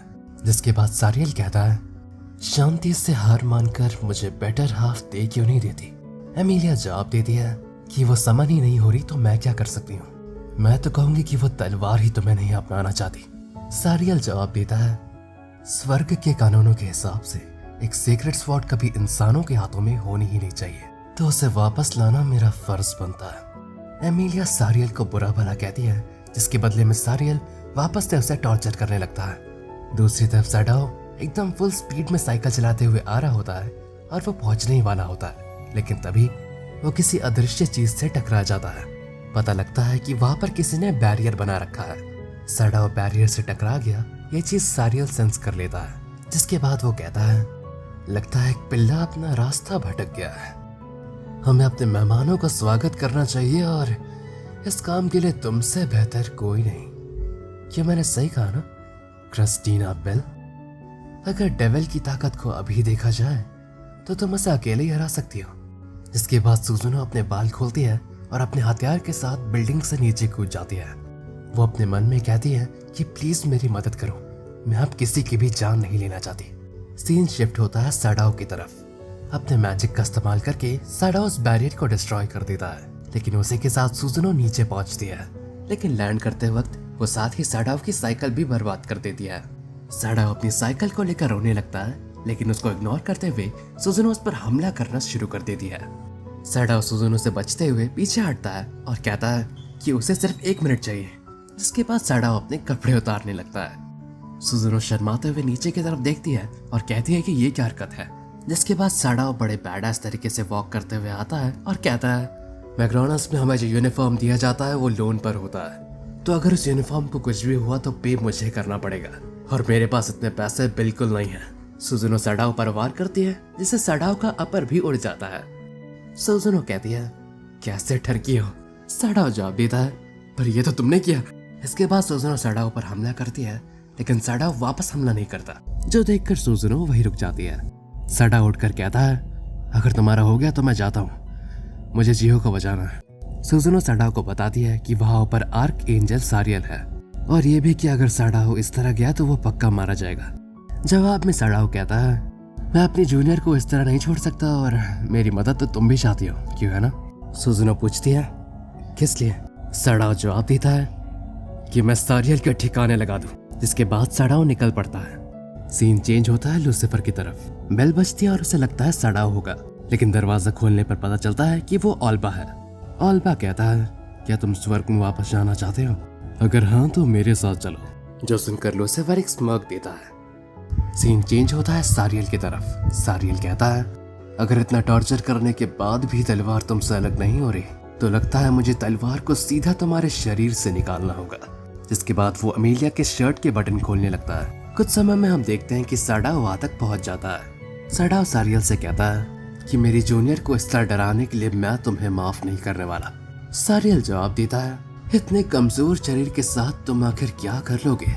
ये कहकर सारियल सैडाओ को पीछे ढकेलता है और उस पर बार बार लगातार मैजिक से हमला करता है। सैडाओ फिर भी उठकर कहता है फिक्र मत करो, मैं हारने नहीं वाला। जो देखकर सारियल बहुत जोर जोर से हंसने लगता है। सारियल कहता है तुम्हारी एक्टिंग तो कमाल की है, अब देखते हैं तुम ये सब कब तक सहन कर पाते हो। जिसके बाद सैडाओ सोचता है ये ठीक नहीं है, बिना मैजिक के मैं उस पर हमला नहीं कर सकता। जिसके बाद सारियल ऊपर की तरफ उड़ता है और कहता है मैं चांद के जितना पास होता हूँ मेरी ताकत उतनी ही बढ़ती जाती है। अब क्या करोगे सेटन, क्या करोगे? इसके बाद सीन चेंज होता है ऑल्बा की तरफ। एमिलिया के बैग से वो माना रिस्टोर करने वाली ड्रिंक पीता है, जिसके बाद वो एक मैजिक स्पेल कास्ट करने लगता है। ऑल्बा के स्पेल से चांद बहुत ज्यादा पास आ जाता है, जिसके कारण सारियल की ताकतें और भी ज्यादा बढ़ जाती है। ये देखकर सैडाओ उस पर हमला करने की कोशिश करता है, पर उससे पहले ही सारियल अपना मैजिक यूज करके सैडाओ को पत्थरों के बीच में दबोच लेता है। जिसके बाद सारियल कहता है कोशिश करना बेकार है सेटन, इतनी ज्यादा ताकत मिलने के बाद मुझे इस दुनिया में कोई भी नहीं हरा सकता। पर चांद को इतने पास लाने के कारण हाईवेज, हॉस्पिटल्स, हर जगह में कंफ्यूजन फैल जाता है। अगले ही सीन में हम देखते हैं आलशेल को होश आ जाता है और उससे अपनी ताकत वापस मिल जाती है। सीन दोबारा बदलता है और हमें एक लाल तूफान दिखता है, पर फिर हमें पता लगता है कि ये कोई तूफान नहीं बल्कि सारी मैजिक एनर्जी है जो यहाँ पे गैदर हो रही है। सैडाओ को अपनी ताकत वापस मिल जाती है और वो कहता है ये हुई ना बात, वैसा शुक्रिया, तुम्हारे कारण मुझे मेरी ताकत वापस मिल गई। जिसके बाद वो अमीलिया को आजाद कर देता है और सुजुनो से कहता है उन दोनों को मैं तुम पर छोड़ रहा हूँ। सीन चेंज होता है ऑल्बा और लूसीफर की तरफ। ऑल्बा कहता है अब हमारी तरफ से सर सारी डेविल को खत्म कर देंगे। लूसीफर कहता है तो क्या मुझे अमीलिया का बैग वापस मिल सकता है? ऑल्बा उसे बैग वापस देता है और पूछता है हाँ ये लो, पर तुम इसका करोगे क्या? लूसीफर जवाब देता है अमीलिया को वापस दूंगा वरना वो मुझे मार डालेगी। और तब ऑल्बा को रियलाइज होता है कि लूसीफर ने ये सारी चाल चली और ऑल्बा को धोखा दिया। ऑल्बा लूसीफर पर हमला करने वाला होता है, लेकिन लूसीफर तुरंत ऑल्बा को भी निपटा देता है। ऑल्बा के निपट जाने के बाद चांद गायब होने लगता है। सारियल ये देखकर शॉक हो जाता है, लेकिन तभी सैडाओ उससे कहता है मैं तुम्हें 2 रास्ते दूंगा, या तो पतली गली पकड़ के यहाँ से रफू चक्कर हो जाओ या तो मेरे हाथों मस ले जाओ। सारियल जवाब देता है भूल जाओ, मैं तुम्हें हराऊंगा और अपना लक्ष्य पूरा करूंगा। जिसके बाद इन दोनों के बीच में बहुत ही ज्यादा तगड़ी फाइट होती है। सड़ाओ से बचने के लिए सारियल चिहो को पकड़ने की कोशिश करता है, पर चिहो उसे धो डालती है, क्योंकि वो चिहो थी ही नहीं, सड़ाओ का बनाया हुआ इल्यूजन था। एमी बिल्डिंग से गिरने वाली होती है, तभी सड़ाओ जाके उसे पकड़ लेता है। सड़ाओ कहता है, माफ करना। एमिलिया जवाब देती है कि अब मुझे फर्क भी नहीं पड़ता, उसने मुझे दिन भर टॉर्चर किया, अब मैं थक गई हूँ, बस मुझे नीचे उतार दो। सड़ाओ कहता है, वैसे एमिलिया? एमिलिया पूछती है क्या हुआ। सड़ाओ जवाब देता है, वो तुम्हारी शर्ट खुली है। एमिलिया को रियलाइज होता है और वो पूरी लाल हो जाती है। इसके बाद सड़ाओ सारियल की तरफ आता है और कहता है, किसी सेलेस्टियल फोर्स वाले को हराना तुम्हारे लिए बहुत आसान है, पर इस बार तुमने गलत बंदे से पंगा ले लिया। तुम्हें सीक्रेट स्वॉर्ड चाहिए थी ना? चलो मैं तुम्हें अपनी सीक्रेट स्वॉर्ड दिखाता हूँ। जिसके बाद वो सारियल पर हमला करता है और बहुत बड़ा विस्फोट होता है। इसके बाद सीन चेंज होता है। आलशिया सब कुछ खत्म होने के बाद आता है और कहता है, देरी के लिए माफ करना सर सेटन, मैं अपना केब लेने गया था। सड़ाओ जवाब देता है कि वो बहुत ज्यादा लेट है, सब कुछ पहले ही खत्म हो चुका है। जिसके बाद आलचिल खुद पर सवाल करता है कि मैं आखिर जिंदा क्यों हूँ। एमिलिया फ्लैट चेस्टेड वाली बात पर झगड़ने लगती है और सड़ाओ को रियलाइज होता है कि वो काम के लिए लेट हो चुका है। कि लड़ाई खत्म होने के बाद सड़ाओ चिहो से कहता है, अब समय आ चुका है, मुझे वापस एंटी-इस्ला लौटना होगा। चिहो कहती है कि तुम यहाँ क्यों नहीं रुक सकते, जिसका सड़ाओ जवाब देता है, मैं ऐसा नहीं कर सकता, हम दोनों वैसे भी अलग अलग दुनिया से हैं, हमें कभी मिलना ही नहीं चाहिए था। ये सुनकर चिहो रोने लगती है। जिसके बाद सड़ाओ एक पोर्टल खोल के गायब हो जाता है और तभी हम देखते हैं कि ऐसा सच में कभी हुआ ही नहीं, ये बस चिहो का सपना था। इसके बाद सीन शिफ्ट होता है जहाँ चिहो सड़ाओ को अपना पूरा सपना सुनाती है, जिसके जवाब में सड़ाओ कहता है कि अगर वो चाहे तो भी वापस नहीं जा सकता, क्योंकि लड़ाई के दौरान जो तबाही मची थी उसे ठीक करने में और एक पोर्टल खोल के सारियल के ठिकाने लगाने में जो मैजिक यूज हुआ था, उसके बाद अब उसकी हालत ही नहीं रही। तभी वह मैनेजर आती है और माओ से पूछती है, क्या ये सच है कि कल रात तुम यहाँ से झाड़ू चरा के किसी पागल की तरह भाग गए और वापस भी नहीं आए? चिहो जवाब दे रही होती है कि ये बस एक इमरजेंसी थी। तभी वह सुजुनो आ जाती है। सुजुनो मैनेजर से ये कहती है कि सच्चाई तो ये है कि सड़ाओ ने कल रात हमारी जान बचाई। इसके बाद सीन शिफ्ट होता है। हमें पता चलता है कि लूसीफर इस बार सुजुनो को ट्रैक कर रहा है। तभी आलचिल उसे देखकर कहता है, क्या तुमने उस पर भी ट्रैकर लगाया? सच बताना, क्या तुम हमें कंगाल करना चाहते हो? सीन दोबारा शिफ्ट होता है जहाँ पर सुजुनो मैनेजर को बताती है कि कल रात जब वो और चिहो वापस घर लौट रहे थे, उन्हें रास्ते में एक गुंडा परेशान करने लगा था। तभी सड़ाओ ने आकर उन्हें बचा लिया। मैनेजर जवाब देती है, तो तुमने एक गुंडे को झाड़ू से मारा और तुम जीत गए? तभी अचानक से वहां एक डरा हुआ एम्प्लॉय आता है और कहता है, मैम मेरे साथ चलिए, हमारे फ्रिज के अंदर एक आदमी है। वो सब वहां जाकर देखते हैं और पता लगता है कि वो आदमी और कोई नहीं बल्कि सारियल है। सुजुनो बताती है कि शायद जब तुमने गेट खोला वो डेविल के मैजिक से कनेक्ट हो गया और ये यहाँ टपक गया। तभी सारियल को होश आता है और वो कहता है, खूबसूरत, किस्मत के भी क्या कहने, जरूर मेरे यहाँ होने का कारण पक्का तुमसे मिलना ही है। मैनेजर उसे देखकर कहती है, ये चोमू है कौन? सड़ाओ कहता है, ये एसएफसी का मैनेजर है। मैनेजर जवाब देती है, ओह शायद गिरने के कारण तुम्हारे सर पे चोट लगी है, कोई इसे मेंटल हॉस्पिटल ले जाओ प्लीज। सीन शिफ्ट होता है और एमिलिया सड़ाओ के घर आई होती है। वो देखती है कि चिहो और सुजुनो झगड़ रहे होते हैं कि सड़ाओ के लिए डिनर कौन बनाएगा। उसी समय आलचिल वहां आता है और सड़ाओ से कहता है, मुझे कुछ दिनों के लिए छुट्टी चाहिए और कारण मैं सबके सामने नहीं बता सकता। तभी सीन शिफ्ट होता है और हम देखते हैं कि एमिलिया एमेराडा से पूछती है कि आलचिल के अजीब बर्ताव करने का कारण क्या हो सकता है। एमेराडा बताती है कि आलचिल के एंटी-इस्ला में आने की कोई खबर नहीं। सीन चेंज होता है और एमिलिया सड़ाओ के घर पर जासूसी कर रही होती है। वो देखती है कि उनके घर में बहुत सारे डिलीवरी पैकेजेस आए होते हैं। एमिलिया सोचती है कि आखिर इन बॉक्सेस में है क्या ये डीमन रेल्म से है?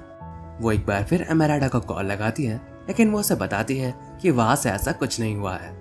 सीन शिफ्ट होता है और हम देखते हैं कि माओ मैनेजर से कहता है कि उसे कुछ अर्जेंट काम है और उसे कुछ दिनों की छुट्टी चाहिए। माओ जैसे ही वहां से जाने वाला होता है तभी वहां चीहो आती है और माओ से पूछती है कि क्या तुम्हारा प्लान एंटे इस्ला जाने का है, क्या तुम वापस नहीं आओगे। माओ जवाब देता है मैंने बताया तो मेरे पास मैजिक नहीं है वापस जाने के लिए। चीहो सवाल करती है कि फिर तुम छुट्टी क्यों ले रहे हो।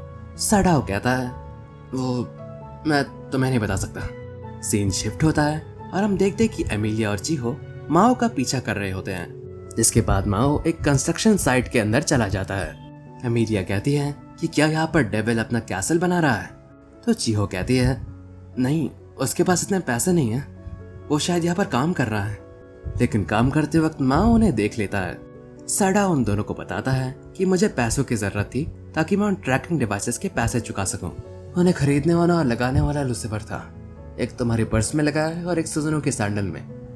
वो बताता है कि उसे वो पैसे 2 दिनों में देने हैं और उसकी सैलरी अगले महीने आएगी, इसलिए वो दोनों छुट्टी लेकर कंस्ट्रक्शन का काम कर रहे थे ताकि उन्हें दिन के आखिर में पैसे मिलते रहे। लेकिन शायद कंपनी ने आलशेर को कहीं और काम करने भेजा है। एमिलिया कहती है ये सब तो ठीक है, पर तुम्हारे घर में इतने सारे बॉक्सेस क्यों हैं। माओ जवाब देता है क्या, कौन से बॉक्सेस। तभी सीन शिफ्ट होता है और माओ घर जाकर उन बॉक्सेस को खोलता है। उन बॉक्सेस में से वाटर प्यूरिफायर, फेदर बेड्स और फायर एक्सटिंग्विशर निकलता है। माओ गुस्से में पूछता है लूसीफर ये सब क्या है। लूसीफर बताता है मैंने रिसर्च करी और लगता है किसी ने मेरे साथ स्कैम कर दिया। सडाओ कहता है ये सब तो बहुत महंगा लगता है। एमिलिया एक्सप्लेन करती है ये ऐसा है जैसे कोई तुम्हारे डोर पर आकर तुम्हारा सामान खरीदने का ऑफर दे, पर उसके बाद खुद का सामान बेच के तुम्हें हड़प ले।